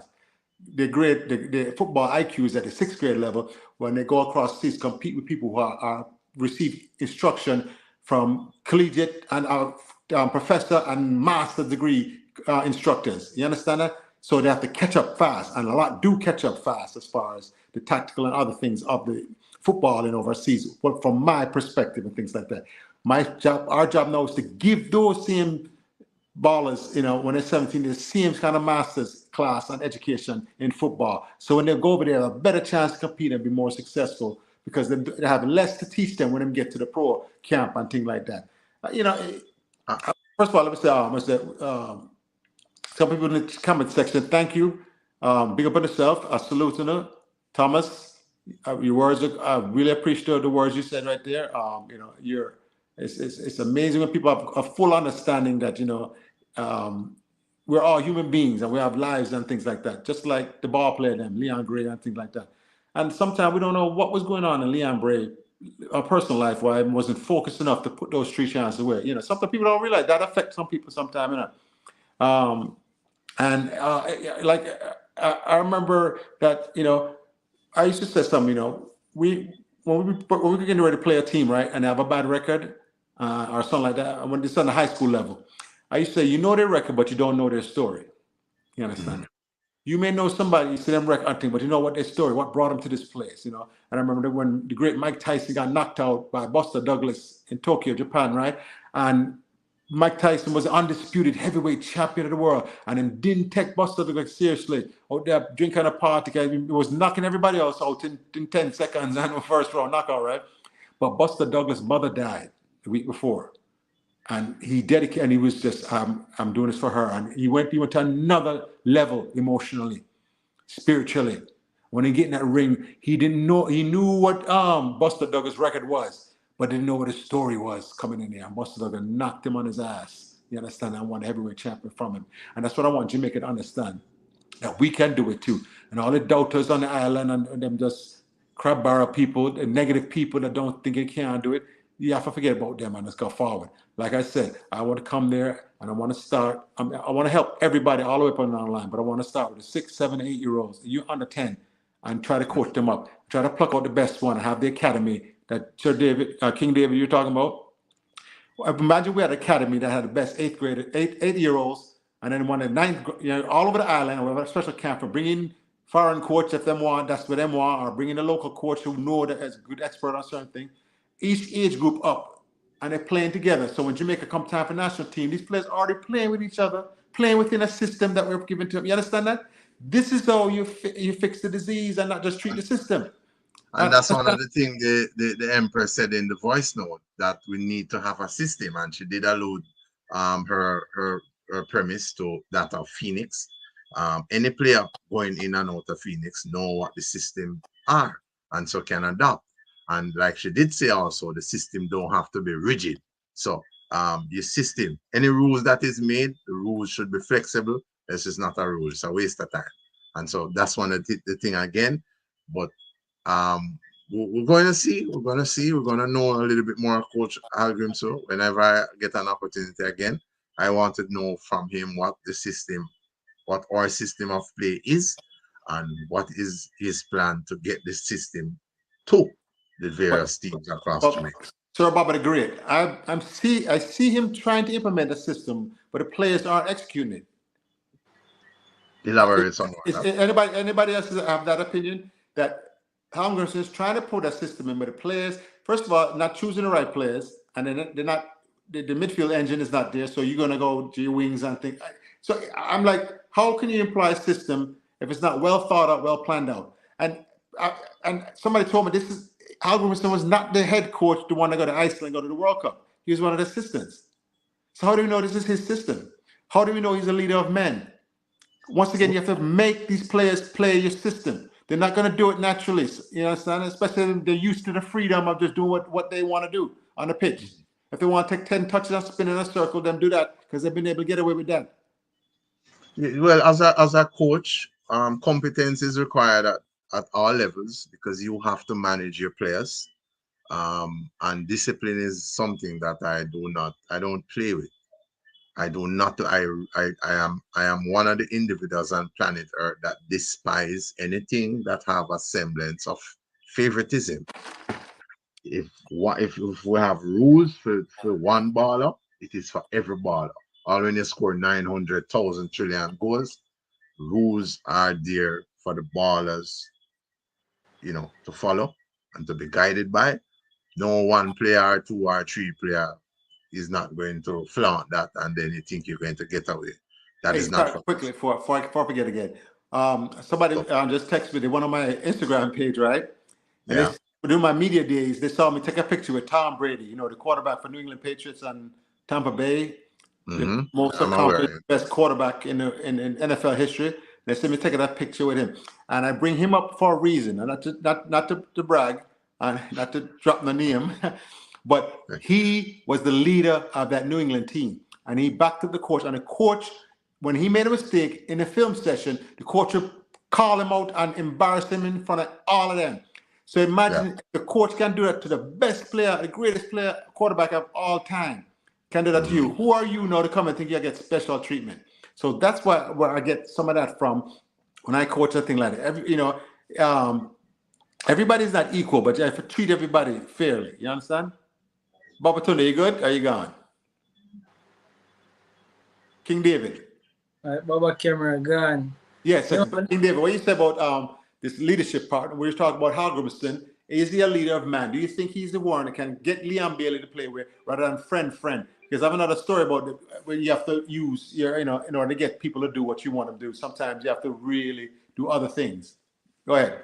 All right, so I've been giving Algrimson some time, right? And for me, this two-leg versus Canada was gonna be his biggest use. I was planning to use this two-leg as his biggest judgment, right? So him failed the first part of the test already, in my opinion. Well, him not fail it 100%, because people have always remind me say he set up a team that created 4 big chances. People never forget that, right? But so he's a C student. He's a C coach. He's get a C grade for the early part. That's what you're saying. So I'm gonna get a C for the first leg, right? So it's not about the second leg. I am really gonna use the second leg to see what this coach is made of. I think that the one challenge he got so far, the one game that was challenging back in the what was it, the Nations League that gone the other day? Mm-hmm. What was the competition we played the other day? That was that was the Gold Cup. That was Gold Cup. Gold Cup. Yeah, so the one challenge we got in the Gold Cup is stumbled. So now this is the second challenge. We're gonna see how him deal with it. So this is where I'm gonna see what he's made of. So now we're gonna look at him up close and personal to see what will he do, how will he adjust from the decisions that he has been making. And this is where we can see what the coach is, or him stubbornness will affect with. Because every coach have a level of stubbornness. Okay, you have to be stubborn about something. You have to back your knowledge in what you believe in, right? No, but if your stubbornness is gonna be to the detriment of the team, we can't have that. Yeah, let me ask you a question about, say like street cred right now. Tapa Whitmore, Emerald Agnes, who have better street cred? Street cred, We play them. Them I respect him just because. I don't even want to say it, but no, I'm serious. Tapa Whitmore was an integral part of leading Jamaica in the 1998 World Cup. Is that correct statement? Correct. Yes, sir. Correct. It was a team player, team leader that led the team now. And when he coached the national team, even though he may not have the tactical and academic background that would have helped him in that endeavor, he still was a leader of men, right? Nobody now run up on top of face, right? Yes, well, we had a lot of issues with Tapa. I know we had issues. I'm just talking about the leadership, strength of leadership. Man, the knowledge is a different thing and the whatever, right? I'm talking about if you walk downtown Kingston and the man say you have to slap every Algerson or Tapa Whitman and face, which one are you going to slap? Baba, you take that question. Listen, go your cards, King David. Hey, the I'm king. just trying to get to the point, you understand? The king has never run away from battle. You're baller. Step forward and answer. Come on, King David, man. Which one you got slap? Call a foul again. Which one you got slap? Naturally, it's going to be Tapa, naturally, because we have seen what him get him chance. Tapa that beat you down, man. All right. So the perspective I will add to this now, and the people is just a reference. We're not inside of violence, but none of the ones them. So what Coach DaCosta said in terms of street cred, Tapa has played the game, influenced it wholeheartedly, destroy Brazil for all of the Brazil fans them, and him destroy Brazil when them are rain in a 98. Yeah. Him carry Brazil come and stadium come play Jamaica. Him deal with them wicked. Theodore Tapa with more that. France 98, 2 goals. Yeah. So forward now, coach.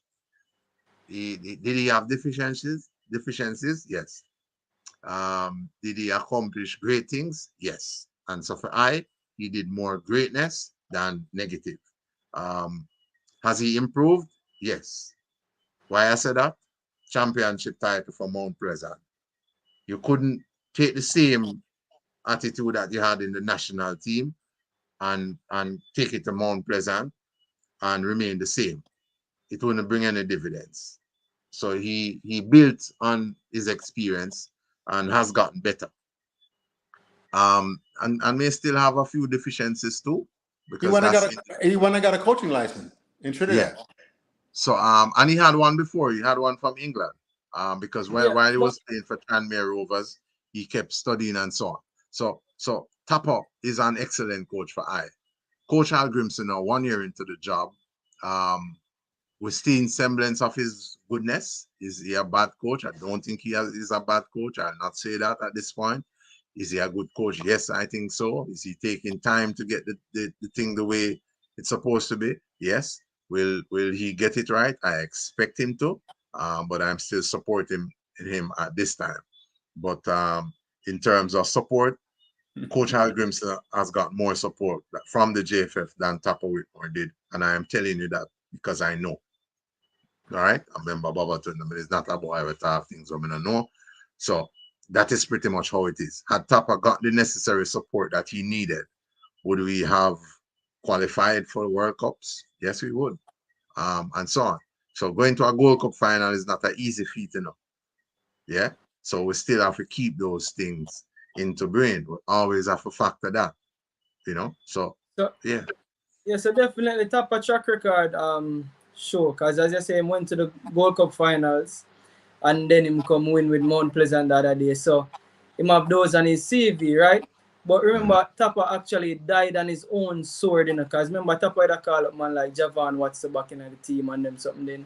And you have a point to say that probably he didn't get the support. And probably, I don't know the reason why now we're being told that this coach, it seems that the players respect him enough. He's able to call on more resources, more players from all over, and they quickly come. And I think that is based on his track record also, because again, Al Grimson did take Iceland to the World Cup. So players are depending on that to say, Is all that right, a true this coach statement? knows Is that man. a true statement? What's that? Hal Grimson took Iceland to the World Cup. Is that a true statement? Or was he an assistant coach during the process? I'm not sure. I've been asking that question for a while now. No, from my research, he was the head coach. Okay. That's all I asked. If he was, big up to himself. And listen, the reason I asked the question, I posed it the way I did, right? In my estimation, you have to be a leader of men, especially when you're a coach, $1 million ball player. Them, I think you have to make them do what you want them to do on the field, on the pitch. Seemed like him and Liam Bailey was more buddy than coach player. You understand? And my experience, you have some coach who is what you call player coach. You understand that? They get a relationship with the player, them, and then and they try to win that way. And then you have coach who's rigid, strict, disciplinary coach, my way or the highway. Either do it my way or get out of here. Coach Lacosta, you have to remember that in one of his press conferences, he was asked about why Damian Lowe was playing the long balls. And as a coach, for him to have responded to say that him no know, because that's not his instruction. You saying he's a leader of man now, make a question that. Because you can't say that. He did actually say that. And that was where I'm like, okay then. Listen, we all live in a real world, right? And you have to accomplish whatever the goal is. I had a mentee here in high school in America, but he played American football, right? And he went on to college, University of Virginia, and then got a little cup of coffee in the NFL, right? But he got an assistant coaching job with the Detroit Lions in the NFL, right? He was assistant wide receiver coach. And back then, the Detroit Lions had a wide receiver they call him Megatron, right? He was like the big 6'5", just specimen of nobody can hold him and things like that, right? And he was assistant wide receiver coach. After the wide receiver coach took them through their drills, right? In passing and catching drills, right? He turned to my mentee and said, "Hey, listen, run him some gas or some sprints, conditioning, and then send him home." And as soon as the wide receiver coach, leave the field, right? I'm in the training facility. Megatron, the best wide receiver in the National Football League, said, "See y'all," and he walked off. And the coach, and so he called me and I said, "Coach, no, Megatron walked off, and a couple of the other more veteran wide receivers walked up. But the rookie them, and the new ones newer to the thing who are not as secure in their position, they stayed and did the gases right because they don't want an assistant coach reporting back to the head coach and then walk off. But how do you get Megatron now, the best wide receiver, not to do your job?" And I told him, I said, "Do you have a relationship with this player?" He said, "No." I said, "Well, the next time you're at the training table, that's mean when them have lunch or dinner or whatever, breakfast, right? I want you to go sit with him on the table and start to talk to him. Ask him about him family life, I'm asking about him personal life and things like that. And get to know. And every time you see him in the hall, you speak to him and you stop him and you say, 'Hey, how are the kids? How the wife? How did this? How the mother and dad?' Yeah, you learn something about him. And then he say, 'Hey, I heard your high school just won a game or your college team,' and you develop that rapport. So now, and the next time though you're on that field, he's not going to say bye-bye because he knows you personally. You've developed a rapport with him. And you're going to get more respect from him now. And I said, that's how you build those interpersonal relationships to get the most out of people, especially when you're in an inferior position like he was and things like that. You would try to become equal in a person, but you're not as a stranger in that person more. You are a person that he respects now. And no, he's going to tell the other guys, "Yo, now stay, man, come on, man." And once you say something, and this is a sign of a good coach. When he gives instructions to the team, "All right, guys, let's go sprints on," and his words are immediately repeated by the captain of the team, by the leader of the team. They repeat what the coach says and rallies everybody up to do the job the coach just tell everybody to do. That's the sign when you say a good, well-coached team, because you know you get them leaders, so there's no dissent is even allowed into the team there. All right. So I just want to give that example. Is Hal Grimson, can he lead men with a millionaire then by developing that rapport, or are you that strict disciplinarian, which I know he's not, where my way or the highway, either do it my way or getting somebody else. Yeah. But and then the other reason why I chose Topper as well, Coach Lacosta, because again, Al Grimson will have his chance tomorrow. So I'm seeing one person who had their chance and one person who still have hope, because guess what? Al Grimson still can turn this all around. And I bet you if him turn this all around, knowing my Jamaican people, boy, if we get a victory tomorrow and go through, man, I tell you. Yeah. Hey, you know, we're Right. bandwagon people still, you know. Bandwagon full tomorrow, man. Yeah, man. Because, you know, but winning cures all. I don't care what level, what thing you have. Winning. Go out there and win. Get the results. All of the talk go out the window. Leon Bailey tomorrow score a hat trick and lead Jamaica into the next round. Remember the game? What game Friday? What Saturday? Oh no, you forget about it. You forget about it because winning cures all. We are sports fans. We're fickle, and I remember them shot when we win. When we lose, the memory long. Remember that time 5 years ago we lose. They remember everything. Oh, amen. And so while I listen to both the summarization, there are some things that I don't teach. So for I like to support. So, you know, when I get to heavy critiquing and so on, is after I've gone through the process of supporting the stages and so on. So I am saying to Coach Hardgrimson, I had said to him, and I am not the one who's going to say, oh, the coach must be fired. No, I am not that. I don't do that. No, opportunity is important. So you get the opportunity. You have to now make use of that. And I say again, Hardgrim, so it's how you prepare. That is how you're going to play. And I'm sure you're aware of that. So you have to begin to look within the nucleus of the team. If you have the players currently in that setup who can bring the results that you need and the nation need. Now, when you assess, you have to be detailed in your assessment. And you have to be true to yourself. You have to be honest with you. If they are not, you have to look for the ballers who can help you get there. The midfield is one area that we have to develop. Just look around. And like the Empress said in the voice note, that you need to have a Premier League coach who you are going to work with. I don't know if this Empress is listening all of the shows and so on, but that is something that I spoke of about. I would make sure I'm doing national duties. I'm going to link I'm going to have at least one coach in every parish, where is part of my setup. They know my system, they know what I'm looking for and so on. Them spot a super talent, say, all right, coach, let's have a look at this one and so on.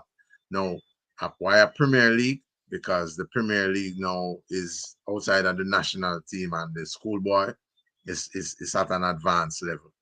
Now, as we go forward now, will the coach implement any such thing? It is left to be seen. But talent development was not something that we take lightly and so on. There's no phase, no stage, no place in life that you stop learning. Learning is a perennial activity, is forever. For those of you who is living and you're not learning, you're dying dead. We're not in the dead thing. So the next part agree with that 100%. Is how now we'll go forward. So going forward now, Coach Hardgrim, so yeah, Babatunde still I support you. You understand that? Now, if me see any errors or if me see things where you can improve on, I'm gonna show you. Naturally, my nature is for if me have a reason, share that with you. We're not always necessarily adapt on the public situation. No. And as a coach again, you always have to prepare. Just like how you prepare the ball, you have to prepare to take some critique. So when I don't deal with critique is when it is prefaced by all sort of filthiness when I have nothing to do with me. I am a youth who have no shame of sucking my mother. I came out of a female pretty vagina and a strong sperm cell. I have no issue with sucking my mother.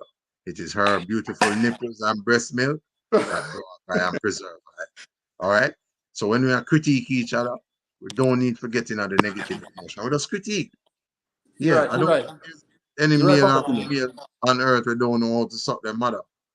So, all right, Baba, let me say this before I forget again, because some of the comments said me want to be dictated to be coach.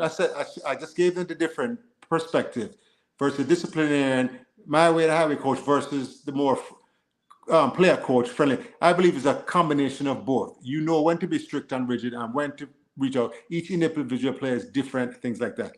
No, there's no youth. The youth license start at G, E, and F, and then if you played in college, U.S. Federation, the D license is the one that's you can go jump over those youth licenses to the D license. If you played in college or had significant playing expenses, then you can start your coaching license journey for those who want to know about youth license versus license. It's all just the same licensing, but the earlier ones, G, E, and F are all youth licenses for little kids and things like that. And then D is when you can start to coach competitive football, high school or U17, U19, club football, things like that. And like I said, the cost is prohibitive here in America.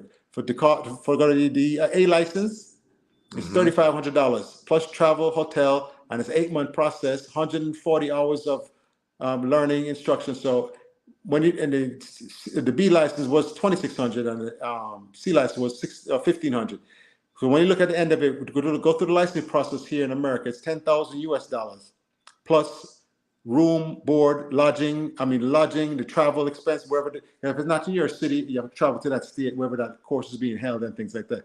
I say that to tell people it's cost prohibitive. A lot of good minds who have brilliant minds for football, and I know them, but because they have young families, they have this and that, they can't afford that. So it prohibits a brilliant soccer mind from achieving the credentials. That doesn't mean you have less of a football mind because I'm not on a piece of paper. You understand that? The license program is good because it really have you organize your mind and structure yourself and structure your team. So it's really good. But license don't coach teams sometimes, good. Yes, so the question I'd ask to that, Coach Acosta, King David can jump in if he sees fit. Sponsorship. Is there a situation where an individual who interested in studying for the CRBRA license could seek and get sponsorship from the USA Federation? Yes, it's not from the USA Federation. It's from the individual clubs, youth clubs, and things like that. Some of them, remember I said, some of them people, the kids pay $5,000 a season to play for the club. That's a lot of money, US. So that club now, if they see you as a good coach and they want to, they'll pay for your licensing journey. You understand that? But they want you to work for their club and things like that. You're beholden to them a little bit. You understand that? Because they pay for your licensing journey because they can afford it. Those are for the young coaches. It's the same way in America. A lot of people understand you can graduate college, right? And some people that back in the day they didn't pay for some of these internships, right? But say you had an internship at the New York Times. You're a journalist, Babatunde, and you've been offered an internship at the New York Times. You're not paying the money, but no, you have to go live in New York for them that 3 months over the summer, take advantage of the internship. You know how expensive to live in New York. You know how travel, food, and stuff like that. So guess what? Babatunde didn't have the financial support from his family to do that. He may have to turn down that intern for a lesser intern. But no, somebody who have a better, more wealth, and the parents are wealthier, right? Oh, sure, we'll set you up in an apartment, and we'll get you a car, and we'll, and you understand. So they're able to. Now that person gets advantage of the internship, have articles published in the New York Times, and get a foot up. Doesn't mean they're better journalists than you. It's just that mean they had the financial wherewithal to take advantage of that situation, and that's So it's like that up in America, man. One of the things I'm seeing here, from the premise of accreditation, I had a communication with CASAFO. They gave me a fee that because they're now saying the license that are the accreditations that Babatunde have all been given by FIFA and the JFF. The FIFA had suggested to them that they should upgrade that. So we who went in 2009 and subsequently after that, we are now asked to do these A license, even though we have those things already, C, B, and A, and that's quite fine with me. I'm never one who is abrasive to development. But when I asked CASAFA now for the fee that I'll be paying is $30,000 for a few days. So I asked, what does that entail outside of us doing the training? Do I have travel kit? Do I have course document? I don't have none of that. And I despise things that is not uniform. I mean, when it comes to sport, when me address me now, I look at the security force, so everybody dress on the same way. That's not that. But when it comes to sports, So if I'm going to attend that course, there should be some, training kit. There should be something. They don't do that, so it is not interesting to I know would prefer save my funds up and either go to Haiti, yield up to me Asian peeps, maximum respect and love, or I look outside of Jamaica to go and do that. Because how I find that they do things here, it's not necessarily attractive. to coaches. And one of the things I see they do, they profile people a lot, you know, so they'll give information about courses that are available to their friend, but they wouldn't spread it to the wider community of coaches. And that is a stagnation methodology for development. Over to you. Yeah, go ahead, King David. Yeah, I haven't heard from you in a moment. Because, you know, once again, the game is to be sold, not told. Yeah, definitely. So my experience is that I've started both like I started both the lower levels in both UEFA license and the US one, but so I gave it a break and I'm gonna take it up back in the future. The one thing I know about US, which is so funny, is that the US kids them have to pay for play. Have to pay to play. That is so crazy, and yo, that's crazy. So more while we there and we talk about some things, just imagine we don't get the opportunity to play unless your parents have money. So Yeah. I don't think we look at those things as well, because we just hear and feel like we entitled. Just imagine you're in a place where you have to pay to play or you won't get the exposure. King David, one thing about that, and that's why USA is not dominating the world in football. The demographics of the United States of America, 330 million people, white, black, Asian, Spanish, everything across the board is there in these 300 million. Hello, can you guys hear me? Yeah. Can you hear me? Yeah. Go ahead. Oh, you can hear me? Okay. Yeah. I can't hear you guys. Say something, please. Yeah, man. I'm not hearing you guys, but I, you know. So let me finish up, and hopefully they'll fix the technical difficulty.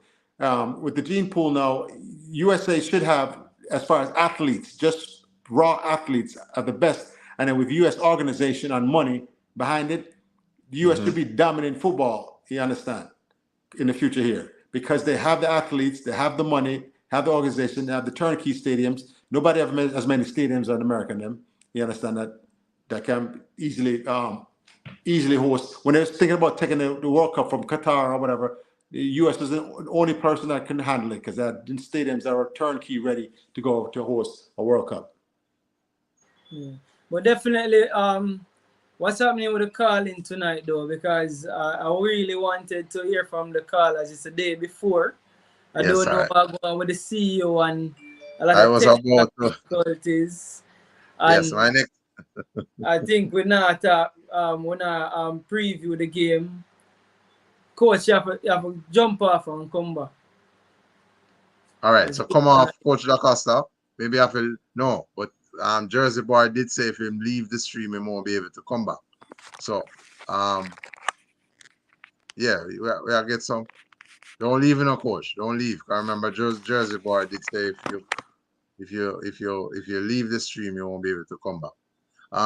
But yeah, so King David, that was gonna be the next thing that I would jump to.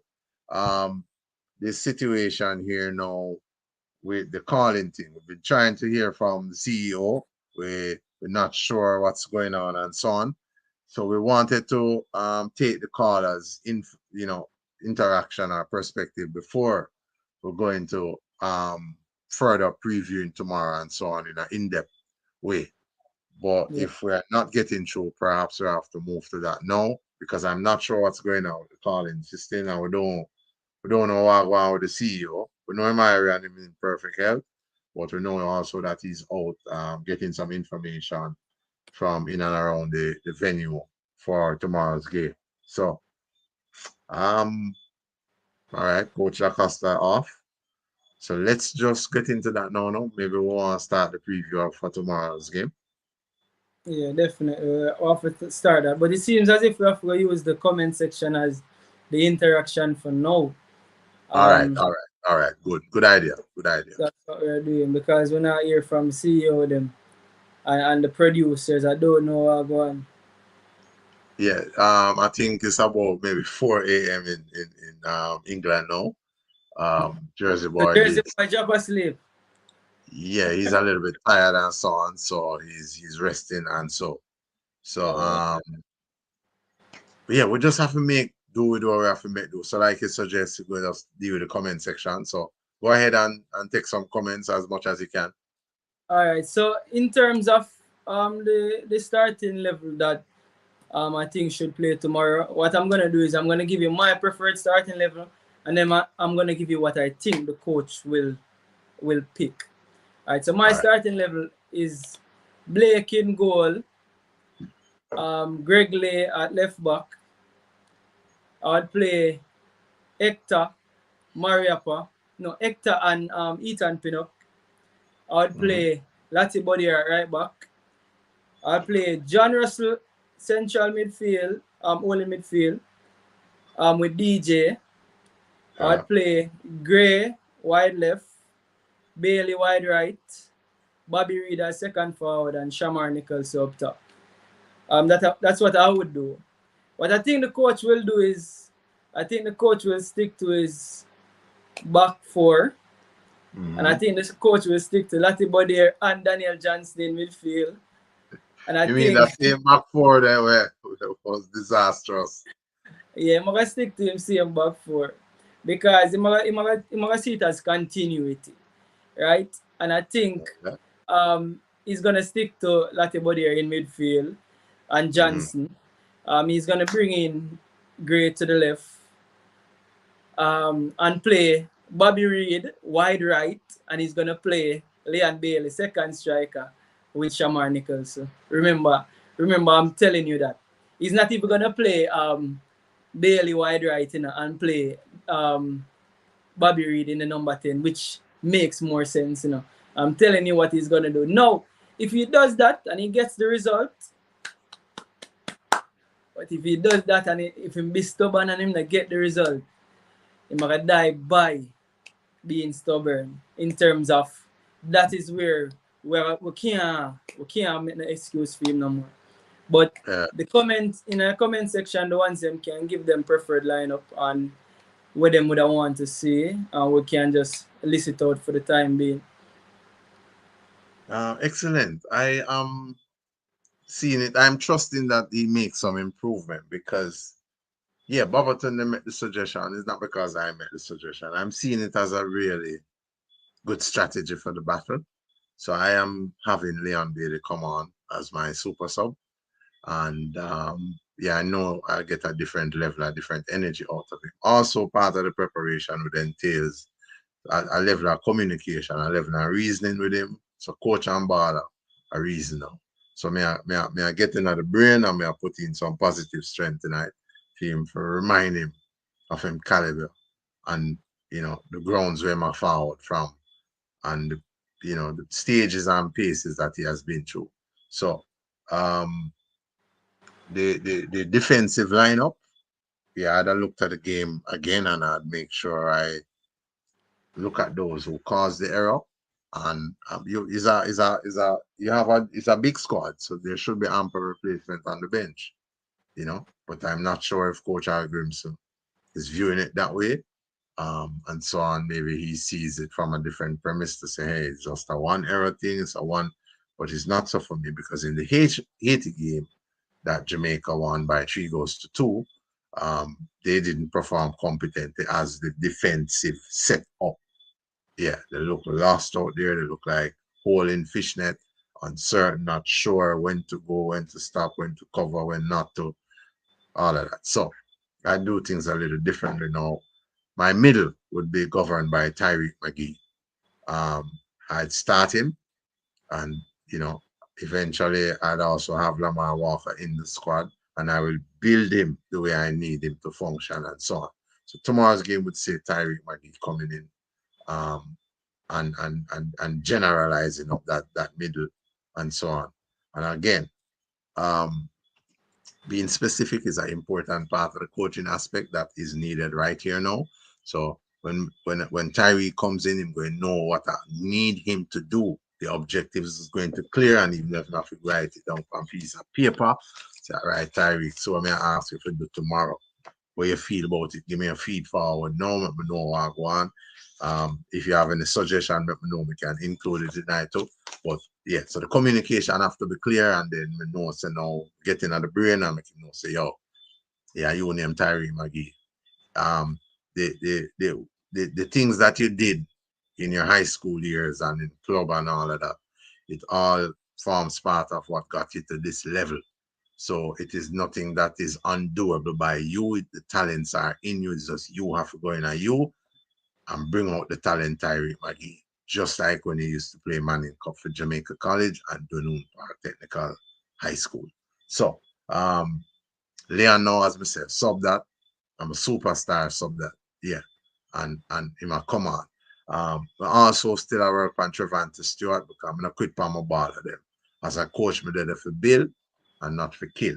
If you are indisciplined, you know you're on Babaton the Naga work. So you are there somewhere else, which is in the stands, and who disciplined enough and needed, I got up on the turf. So I work with Trevante to see him where now, quit on him, all of that. Still I go give him maybe a 5, depending on how the game, maybe him get 10, depending on how the game set up, maybe him get 15. But all in all, we have to build from now because the World Cup is going to call for a huge depth in this squad. If we don't have it, going to be problems for us. So that's kind of how my setup would I look for tomorrow. I would not go with Gregory Lee this time. Like I said, prior to the goal, the first goal that Canada scored, Ethan Pinnock was doing well. Gregory Lee had some deficiencies and so on, which he did correct to prevent the first goal or the second goal. So I'd leave him out and look to my bench and see who is next best to come in. But comment section again, we already know the perspective of Babatunde, so I want to bring more of the comment section involved now. Over to you, King David.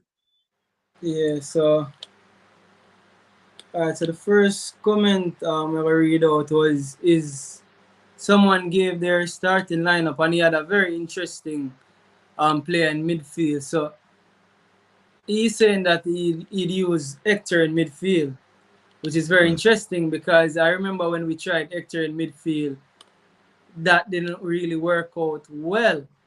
But he's in the squad. Yeah, man, Hector is in the squad. And also, some of the comments are saying that Maggie isn't in Canada. So I saw the pictures. I'm not sure if Maggie is even in Canada, for real. But so he was called up for one leg and then dropped for the second leg? Well, that is what it seems that because I'm seeing here where the comments are saying that Maggie isn't in Canada. Okay. So yeah. But using Hector in midfield, I don't know what I think about that. I've seen Hector in midfield before and it didn't work. So I wouldn't say that again. I think we have two midfielders that we haven't tried, and that's Karai Anderson and Russell. So I want to see one of those, right? Yeah. You say you would play Greg Lee at left back. Who would you put at left back? I'd look to my bench and see who is next best over there. I've note also that not all of the players are playing in their position, but I'd really see who is next best. But what I've seen on Saturday, it is not pleasing at all, not at this level. And okay, so one of the options is there because I remember someone in the comment section saying last night that we brought in an extra right back who can play left back, and I think that person was who was the person? Let me double check. I think they were talking about Javian Brown. I think they were talking about Javian Brown. But from what I can remember, I remember when we played Latibodira left back. And this is me. Yes, I'm telling you straight. I'm trying to get Latibodira out of the midfield. So if I'm a right back and him can play at left back, play him at left back and play Lambakis at right back. So if we're saying that we need to give Greg Lee a rest, I would say try Latibodira at right back instead because he did play at right back. And he did have a solid game when he played right back. He did play left back and he did have a solid game. The coach, someone Alden said, me said Alden said Dexter at left back. So we can put Dexter at left back then and play Latibodire at right back. That could work as well. Yeah, and then the bench have Gray. There's I think Trevon Gray. Yeah, he's I'm also there as well. yeah, so he could be a possibly go-to player for the national team tomorrow. But with what we saw on Saturday, atrocious, really atrocious to say the least. Not at this level, not at time when we're looking to advance ourselves and go forward. Yeah, I must say that from Greg Lee, they look very good initially, but after the injuries, it looked like him lose a yard of pace, and him just see him not the same Greg Lee anymore. So, Duckland Stennett, big up yourself. Duckland Stennett insists on typing 4-4-3. I don't know why, but let me see why. 4-4-3. Him have an extra player. Same say Blake, Lay, Pinnock, Low, Lemby, Hector, DJ, Bobby, Gray, Bailey, and Nicholson. Well, that is 11. So I guess a 4-4-2. Okay. Him really has to say. I don't know. Maybe part of the FIFA game still stuck in his brain. But that could be a possible go-to. But that formation, how helpful it would be to our quest for victory. Remember, we're not going there for a draw. We have to attack from now. You know all of that starts. So how well would that formation help us? What 4-4-2 or 4-3-3? What formation? The 4-4-2.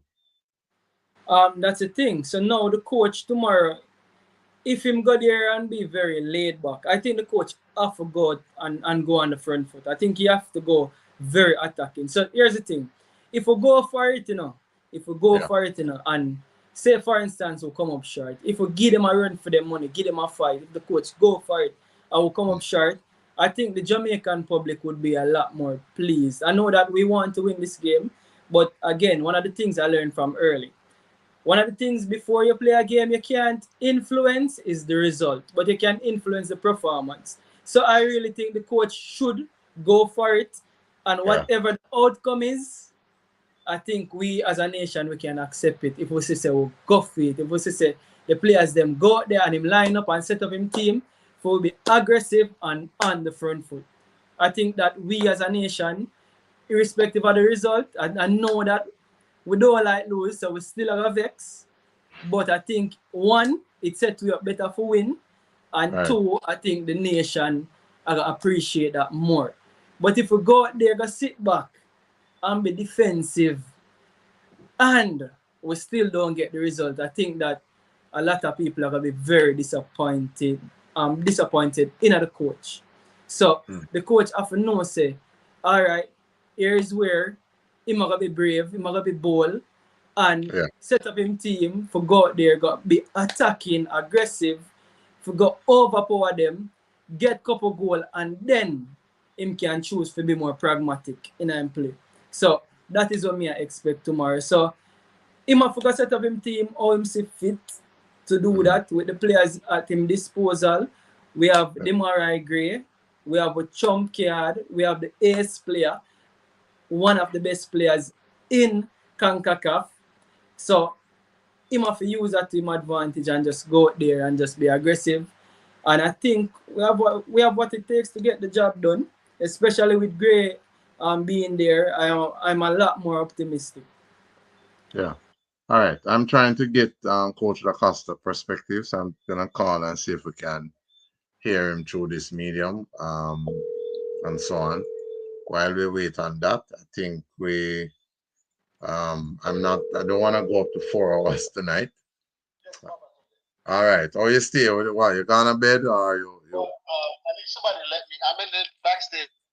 I need somebody, Ryan or Jersey boy, to let me in. Nobody's there. Jersey boy, if you're dead, if you're turnover in the bed, just see if you can let in Coach Acosta. CEO.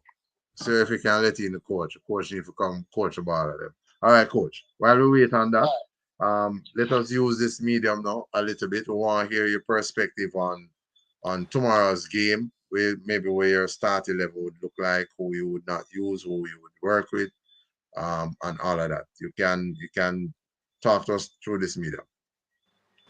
Okay, great. Up top, we're Jamaica and Demarai Gray. The midfield, Johnson. It's tough. Because I don't want the Latabadere thing is so frustrating. But I will go Johnson and Dexter. All right. And then I'll go with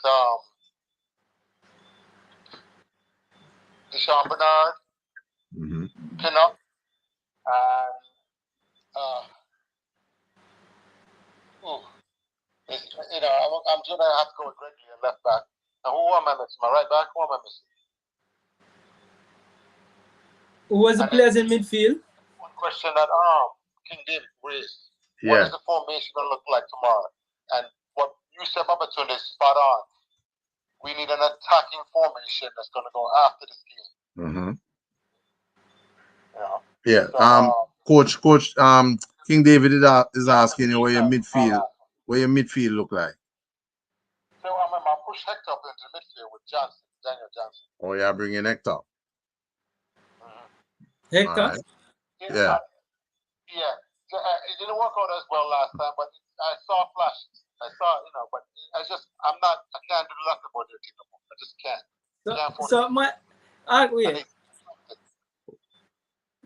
Tell coach why we have out and out midfielders in the squad if we're not using them. I just can't understand. I can't understand. You hear that question, coach? Well, yes, I'm not as familiar with some of these midfielders we have. Well, they do because remember these midfielders that play with their back to the goal and play a negative ball and side ball. I just can't deal with that. I need somebody that's going to go forward and drive the engine of this team and drive this team forward and beat that second line of defense here and try to distribute to forward line and the wingers. I've been just appealing and pleading for some help in the midfield and attacking midfielder and all these defensive minded negative ones and things like that. So anyway, if we go, so it's just I don't people want to say you want to play Lamar Walker.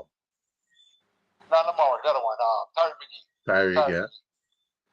I will go with Tyreek, but Tyreek back that he just don't lay the ball off. But I will go with for a shake up, I will go Tyreek McGee over Hector. I'll go with Tyreek McGee over Hector. Yeah. As a second next to Johnson, nothing like that. Just a shake. What that Tyreek and Johnson can't play, that midfield would be there's no real quote unquote hard tackler in that midfield. Tyreek McGee and Johnson can't play in a 2-man midfield. That's recipe for disaster, man. Yeah. It's listen, I told you we don't have the midfield player. You want me to invent him? Put him together in the laboratory like No, but we have Karai Anderson and John Russell. Well, now Russell, I'd rather see Russell get a time. What did Anderson do when he got in? I don't think we see enough of them to judge them. That's my opinion. I think I really want to see some more of them to judge them. And they are out and out midfielders. They are out and out defensive midfielders. So I think they are specialists in their roles. So they know to play that role better than putting someone who is not playing that role. So I want to see them, and I think we, the fans, deserve to see them in that role. Yeah, like I said, we over here putting out our lineup. My original lineup, I want to question it, so I started to change some of the players in the lineup. And I'm beating in the comment section about McGee, like you said, McGee and Johnson together. What was my first choice? Hector. Yeah, okay. So, I mean, I didn't understand. What about this? I started to, I mean, my goodness, you can't even speculate on something without them attacking every part, right? That is what the stance is there for, man. That's the stance. So I call it the spectator era. Yeah, that's what they are. But to read a comment, James Smith says bench Latibodiere isn't better than any of our wing back. Too slow, can't tackle, can't cross, can't pass. So while I say me want to get Latibodiere out of the midfield, other people want to get Latibodiere out of the team altogether. I really want to see him in one of the fullback roles, to be honest. I would say get him out of the team because it seems as if we still don't have a solid right back who's going to play 90 minutes. We still have to make a tactical right back change most games. And that speaks volume. That speaks the right back now hold up for 90 minutes. I should be changing my right back in most games. That simply means we need a right back who can hold on the spot. So give him a chance there. Him too slow. That's the position in play in the championship. That's a high level. So I would say give him a chance there. The other comment saying Baba don't want Lee in the lineup, but Lamar, okay, make it make sense. All right. So your question now, why me wouldn't want Gregory Lee? So when I am approaching the game or coaching, there are some things that you should not allow to repeat itself. And if I bring in Lamar and he met these errors, it's the same situation. So since I don't bring him in yet, I'm going to have him in now because the midfield need help. Yeah? The midfield really needs some help, and it needs the help from somebody who are hungry. We need the success. We just have the fighting energy there. If we look at the match on Saturday again, Canada advanced to the Jamaica goal. Gregory Lee stepped forward to tackle. David it was two of them. I think it was Ethan Pinnock again and Gregory Lee, and they got through to that to take a shot on Andre Blake goal. And Gregory Lee didn't learn from it. Minutes after a similar play again build up, and this time he got away from both Ethan and Gregory. Gregory was the first player now, and he misjudged the ball, misjudged the tackle, went to sleep like him on the beach with a glass of coconut water with lime and all these things. No. So it's all right, cool. Just hold it out, sit out a little bit, but I'm going to have to try other players now. Go ahead. Baba, one of the things. Hold on, coach. Hold on. Go ahead, David. One of the things I've noticed over the years is that coaches especially like to have continuity in defense. So it's not good for a chop and change a defense because you need a cohesion.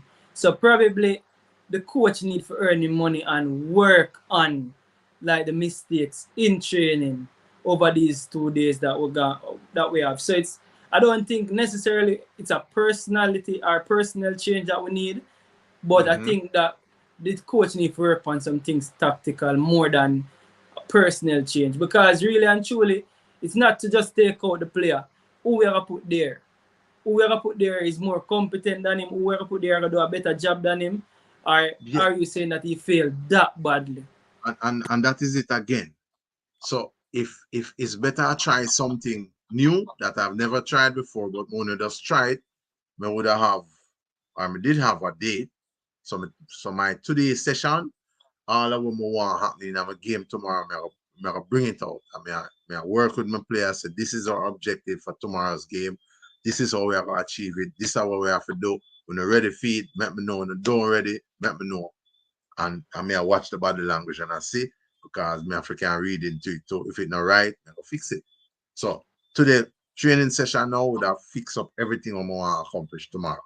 But again, the quick thinking skills have to come out. When you see the ball, them advance to the goal, and you can, put on your fear suit and you say, right, I wonder if this boy have a score. No, you just do the things how we train to do it. So if a baller advance, I defend my goal and a baller come down there now. And I see him get up from me already and bust a shot from my goal and almost score. The next time that not gonna work.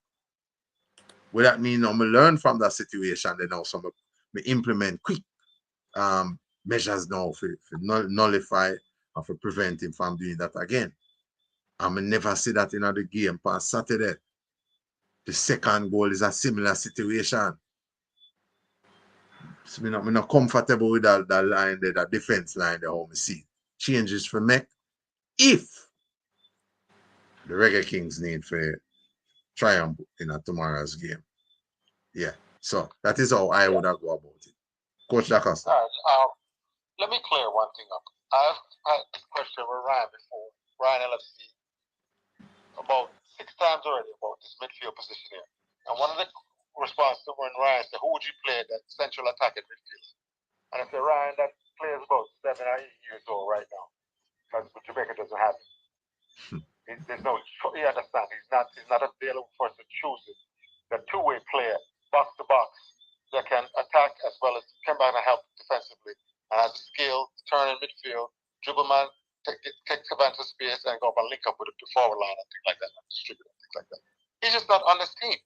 Not that player like that. So whenever they ask me, I say, okay, players I have now, I'd put up Hector up in there because at least I get the defense, but he will go forward a lot more than Lester Bode would go forward. So him and Johnson up there, my first choice.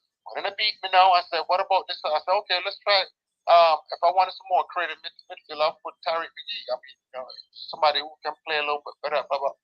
And then beat me. Oh, yeah, McGee and Johnson in there. That was what I said. I was just saying, let's go ahead and if you was asking me what the midfield needed, that's what it needs, a creative attacking midfielder. And then somebody's a little more defensive minded who can tackle and win a lot of the balls. Because if we had a Tyler Adams type person for the US side, most of them balls only get to the US back line because Tyler Adams right there patrolling at the number 6 role. And then you get somebody that's going forward in attack, then we'd be much more effective and offensively speaking. So, it's a tough question now because I can't answer it because, again, we don't have the players. We just don't have the players that I would like at that position. So somebody beat me both. We put Maggie and Johnson in the same position or whatever. We were just spitballing, and that's when it just sounded like that. But that's not what I meant. Put 2 offensive players as opposed to have somebody who's going to be that number 6. All right, excellent. Clarification is always important. So there you have it. People in the stands, aka comment section. Yeah, and I would say we have a different, sometimes we have a difference of thought process, and that's quite fine. Respect of a duo and other side. Means say now it are come in with hate. So Coach DaCosta did itemize how we must see the thing, or no itemize how we see it. I will take the comment and share it right across. Just like our urge, to get acquainted with the like button, subscribe and share. All of that is important. People, how much likes we gone so far? What do you find in the comment section and how the like button looks up? Get acquainted with the like button, man. We're not seeing a super chat since night. I want to go on. The man is the pocket. Come on, man. Come on. Send in some donation our way, man. At the 3 team and the team at work. So just make the cash work. Over to you, King David. All right, so James Smith saying coach should stick to the same lineup. This is the first time I hear somebody say somebody should stick to the same lineup. And the man say, except. It's when the man say, except me, I think say about 1 or 2 players the man want to change. Hear this. Except Gray in for Antonio, Low in for Bernard, Hector or Karai in for Latti, and Brown in for Lambert. The man say, except and still a 4 change. When me hear except me, I say, I must want them. I nearly half of the squad that in a James Smith. But a good squad. Yeah, that's what I'm saying. It sound plausible. It sound like some interesting should be given to that. Yeah, man, it's a good changes, but at the fact same say except, and then actually change 4 players. So part of the yard culture come in there. So I know when the except go on, I have tons of things that come. Yes, tons of things after the except. But I agree, those are some good changes.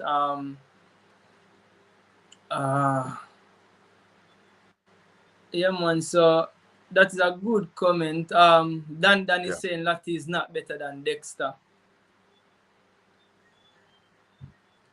Latti is a right centre back in a back 3. He's not a right back. So you see, people are throw Latti out of the team altogether. You see me? Tafara is saying Lay is a good defender. Him just jump too much. And Baba, people are beating and say you blame Lay for Ethan Pinnock mistake, A couple of people well said that, say why you not blaming Ethan Pinnock? A big baller, you give him why you not blame him through my Premier League baller, Baba. No. One status. as I said before, we had a break in the show, so yeah, probably some of you we cover gone approximately almost 4 hours now, so maybe some of you missed that. So Ethan Pinnock is to be blamed, just like how Gregory is to be blamed, because it's because of their poor assessment and being able to read and apply quick thinking skills during Saturday's game, while the first goal was scored. It's a similar situation to the second goal also. So I'm not bypassing any of these two players. So, but that's quite fine. Go on again, King. Yeah, man. So yeah, man. People have said that was lame mistake. But Baba, seeing that we now really get the right interaction from the callers, them. I would say that what time it is? I would say give it 15 minutes and wrap it up, because we don't need to have a long show tonight if we're not hearing from the callers. Then. Yeah, I would have said maybe 9. So we can maybe wrap it up in another 9 minutes. Coach Acosta. Yes. How you see tomorrow's game panning out in terms of scoreline? Well, like I said, if Jamaica comes out in an attacking mode, which may require a formation change or whatever, they stand a chance. If they come out and let Canada control the game and ball on them, they're gonna go home. I mean, you're gonna get beat and go home. Yeah. Jamaica has to seize this moment.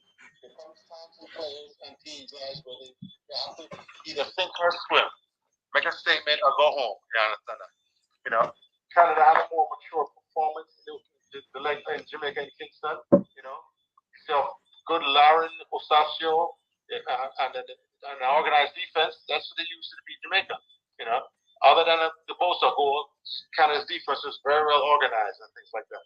And then of course you have that nice run into the box by Eustachio to score the goal. Because a lot of times that defender Eustachio will not make that run because he's afraid of the counterattack, because of Jamaica's speed on the counterattack. But when he reread that play and he saw how many yellow shirts are all over there, he took that chance to come in there and he was rewarded with the goal and things like that. So tomorrow, Jamaica, the defense has, like I said, the reason I would say I put Hector instead of like Lamborghini, Latabo there, because at least I'll get the attacking. Hector can defend just as well as Latabo there, but we'll get some more attacking out of Hector going forward and distribution to their forward line and things like that. Okay. So if you ask me for a prediction, I'd love to see Jamaica win 3-1. But my heart's telling me nice 3-1, but my mind is telling me 2-0 Canada. So the heart. So the heart is saying 3-1 to Jamaica, and what your brain is saying 2-0 to Canada. Correct. Well, those are two integral parts of the anatomy which you can't live without. You can't live without your heart, and you can't live without your brain. So it's all about how Jamaica approaches this. The man have come out and play like them on eggshell. Yeah. Or they're on the front foot and they're going forward and leave everything on that pitch and just beat up this Canadian team. A little roughness on top of And sometimes, I learned that lesson when I coached the high school team, right? I had a very skillful team. I would knock the ball around this team. The first time it's in the regular season, we see him in the playoffs though, and the other coach knew he couldn't beat us technically, so I'm sending goons out there for the rough or something. And I might play them and look, what's going on? I said, because two things happen in a football match when somebody kick you as a team, right? Either you kick them back, or match them with the brutiousness, or you're gonna fold up like a lawn chair, as I'm saying in America. You fold up, and then kick you. You fold up. Yeah. And respond. Will Jamaica respond in kind? And box Canada tomorrow. Oh. Interesting. So I am like I said before, I'm holding to that. The way you start the game will determine a lot what the accomplishment is when the 90 minutes plus stoppage is completed. Your preparation also starts from now for the ballers them that will be played tomorrow and those that will be on the bench. So it was not all bad on Saturday.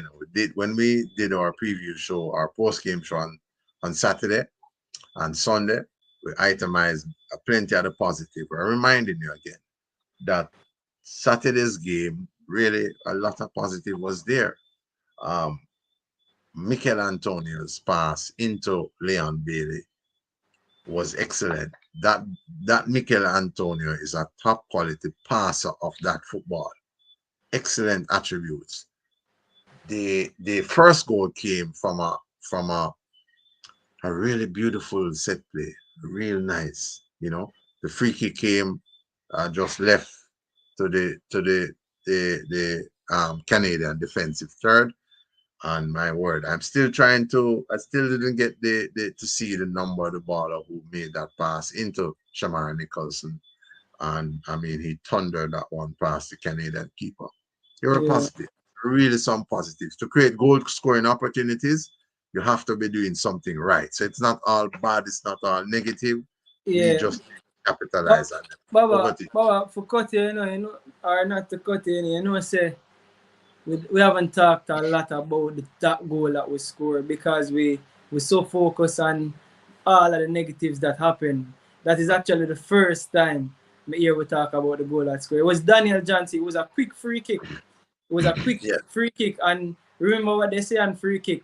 Them say good players stay alive when the ball is dead. So Shamar actually stayed alive, stayed onside. Him knows him did onside because him tell the lines lady say, no, I'm onside. So it's a good spot that Baba because we haven't talked about the goal enough. And watching it back, it was a quick free kick, excellent ball from Johnson, and it was a well-taken chance by Shamar Nicholson, looking sharp. So I think we can take that positive going forward. Give thanks. Since tonight we didn't itemize it in its fullness. We did that on yesterday and on Saturday. But like I said, with everything that is positive, we always want to emphasize the positive just as much as we emphasize the things when it's not going right. So those are things that the ballers them when I watch, whether you play Man in the Costa Cup, primary school, league, prep school, or national, these are things in the games that you can take away to make your football life better. And I am seeing again Shamar Nichols. So we try to have a chat with you on Saturday. That's how it goes sometime. But we'll come again. But that was an excellent strike, Bridget. I remember you were in the drought in the wilderness for a while in terms of lack of goals and so on. It was a little pressure in for you because the fans are gonna pour out now and say, yo, Shamar, now do that. All good and well. You have brain enough you can take some of that. Leon is going through his drought period now. So again, baller, sometimes if you make 3 advances to goal and you don't score any of the 3, the 4th time you go down there, the opponent may be looking at you to take a shot on the target. Just lay it off. Again, follow through with the football until it passed the white line, meaning gone out for throw or for spot kick or whatever the situation. When Leon got that pass from Mikel, if Shamar had followed up, just like I encourage and teach my baller them, follow up, make the referee do them job. When you hear the whistle, you stop. You don't hear the whistle, you keep playing. Just follow through. You don't know when something will lick up on the upright or crossbar. You don't know when the keeper will fumble. Your job as one of the forward or midfield or which part of you play on the field. If your team is in attack and you need a goal, follow through right through until the ball is into or is off of the field. Shamar Nichols didn't do that, and that is why maybe he will get a second goal or even possibly a hat-trick. So learn from these things. Like I said, again, the shots on the target are off the target that Leon Bailey missed. We had to be doing something right in order to gain such traction and that attacking thing on the opponent's goal. So these are positive things we'll have to take from the game going forward. How will it go tomorrow? Let us see. Tomorrow I'll tell you. I'll tell you how I see this one going. Do we have all the ingredients to be triumphant? I'm not sure. Do we want to? Do we need to be triumphant? Is a victory something that all of the ball of them is focused on getting for the nation? I'm not seeing that. You understand? However, we see how we show up tomorrow and we see what happens from then. King David, your closing thoughts before we bounce out. Closing thoughts is I genuinely feel like Jamaica can go there and get the result that we need, especially with Gray being available to play, and especially again with Leon Bailey being away from his home crowd. I think that might be helpful to him. So I'm looking forward to Leon Bailey tomorrow and Demarai Gray to show up for us. And I'm looking forward to the coach setting us up in a way where we can be victorious. We can be on the front foot and go for the victory because it's there. We see enough to see that we can beat this Canada team. There's enough there to say that if we go there brave, if we go there and play football, we can get the better of this Canada team. So I'm looking forward for the coach to do the right thing, for the man them take the responsibility when them get the chance and finish them dinner. And we could go there go beat up Canada them yard. A revenge, you know, remember say them come out our yard come beat we. So we have to go there, go beat them back, and the coach have to earn him bread. The players them have to show some heart and guts and go they go do it because we need it. Alright. So that is my final take. I think I'm hoping for a 3-1 result. I'm actually feel we're gonna get a 3-1 result.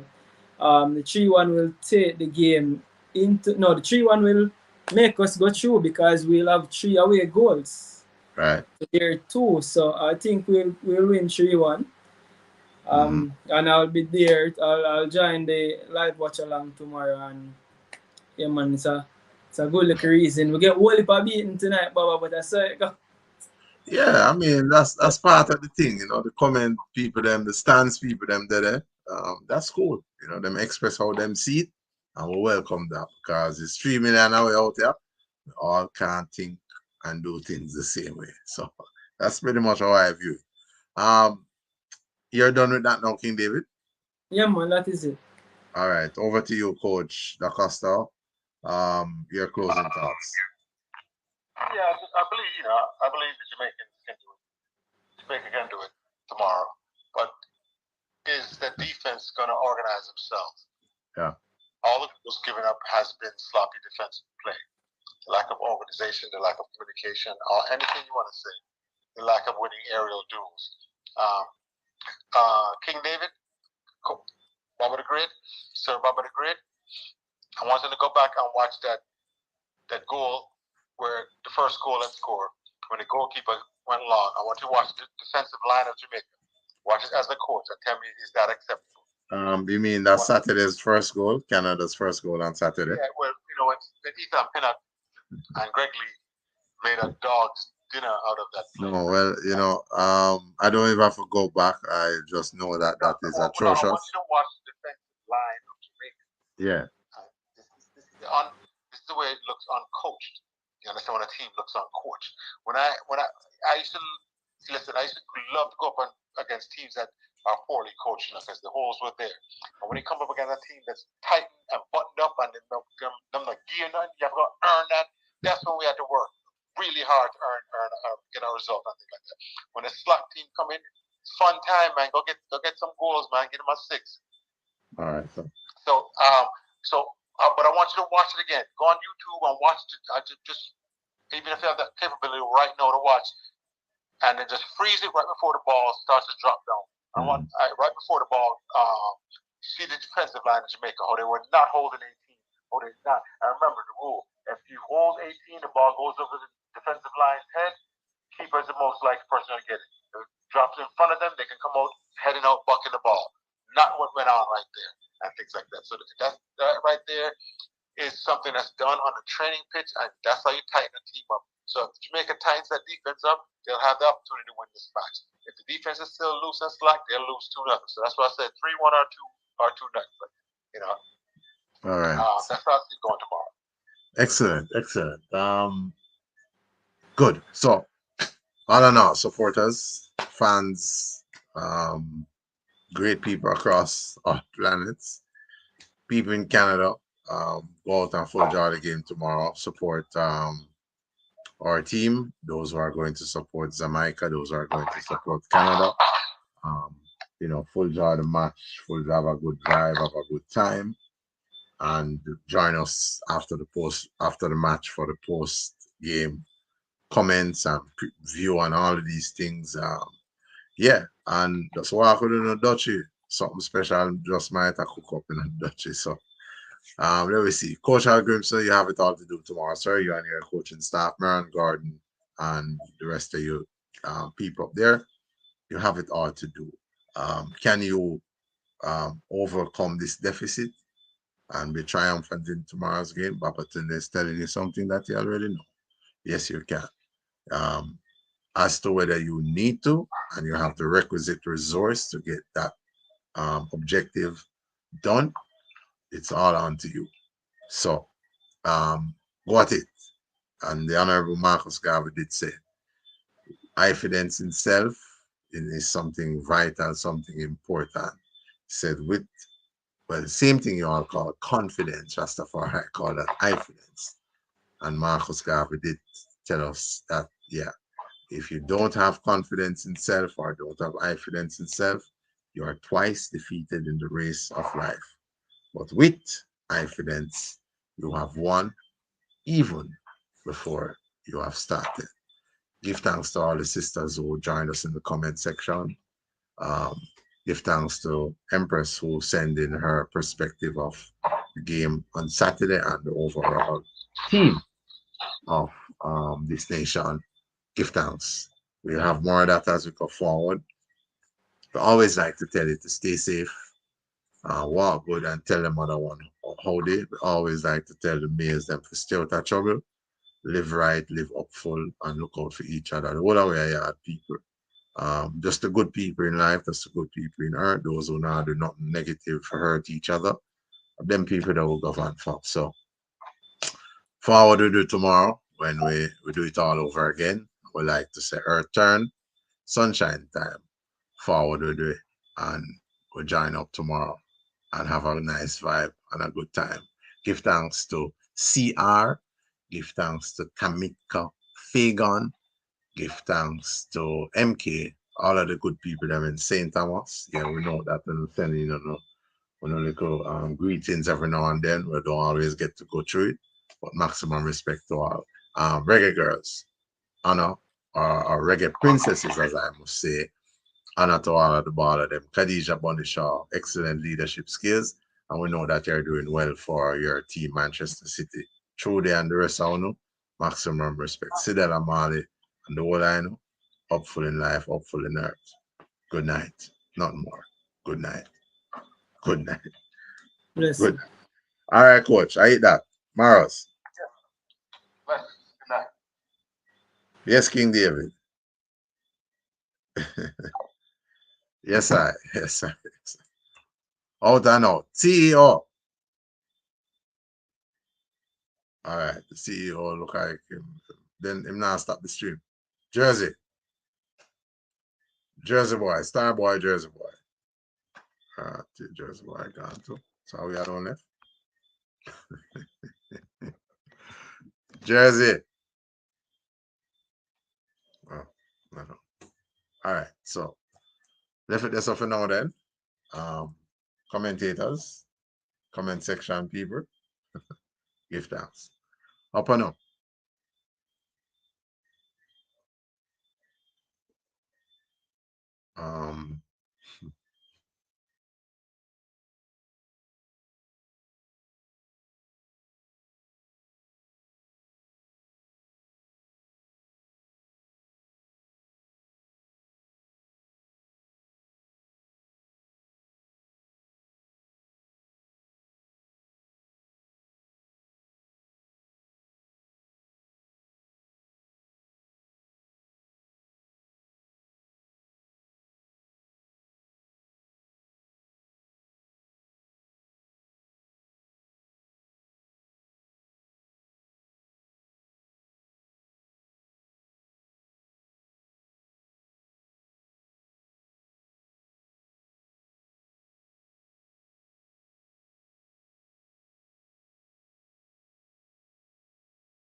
People, they're not going to bed. Going on the bed, people, man. I love it, so, man. Jesus Christ, people. Just a forward from the team hotel. Reggae Boys team hotel, people. I go. We out here with our numbers. Be careful when you see it in the road, yeah? Have it, yeah? Careful. Don't run in here to get your head back. Lick out. Yeah? Don't play with the thing. You hear that? Yeah, man. People, hit the like button. People, welcome on, Reggae Boys fans. You're not going to bed. Eh? You're not going to bed. How much you want, sir? Eh? 82 hours there I watch. You're not going to bed. Don't run in the cool there, yeah? Don't ramp with it. Cool. Slap your jelly.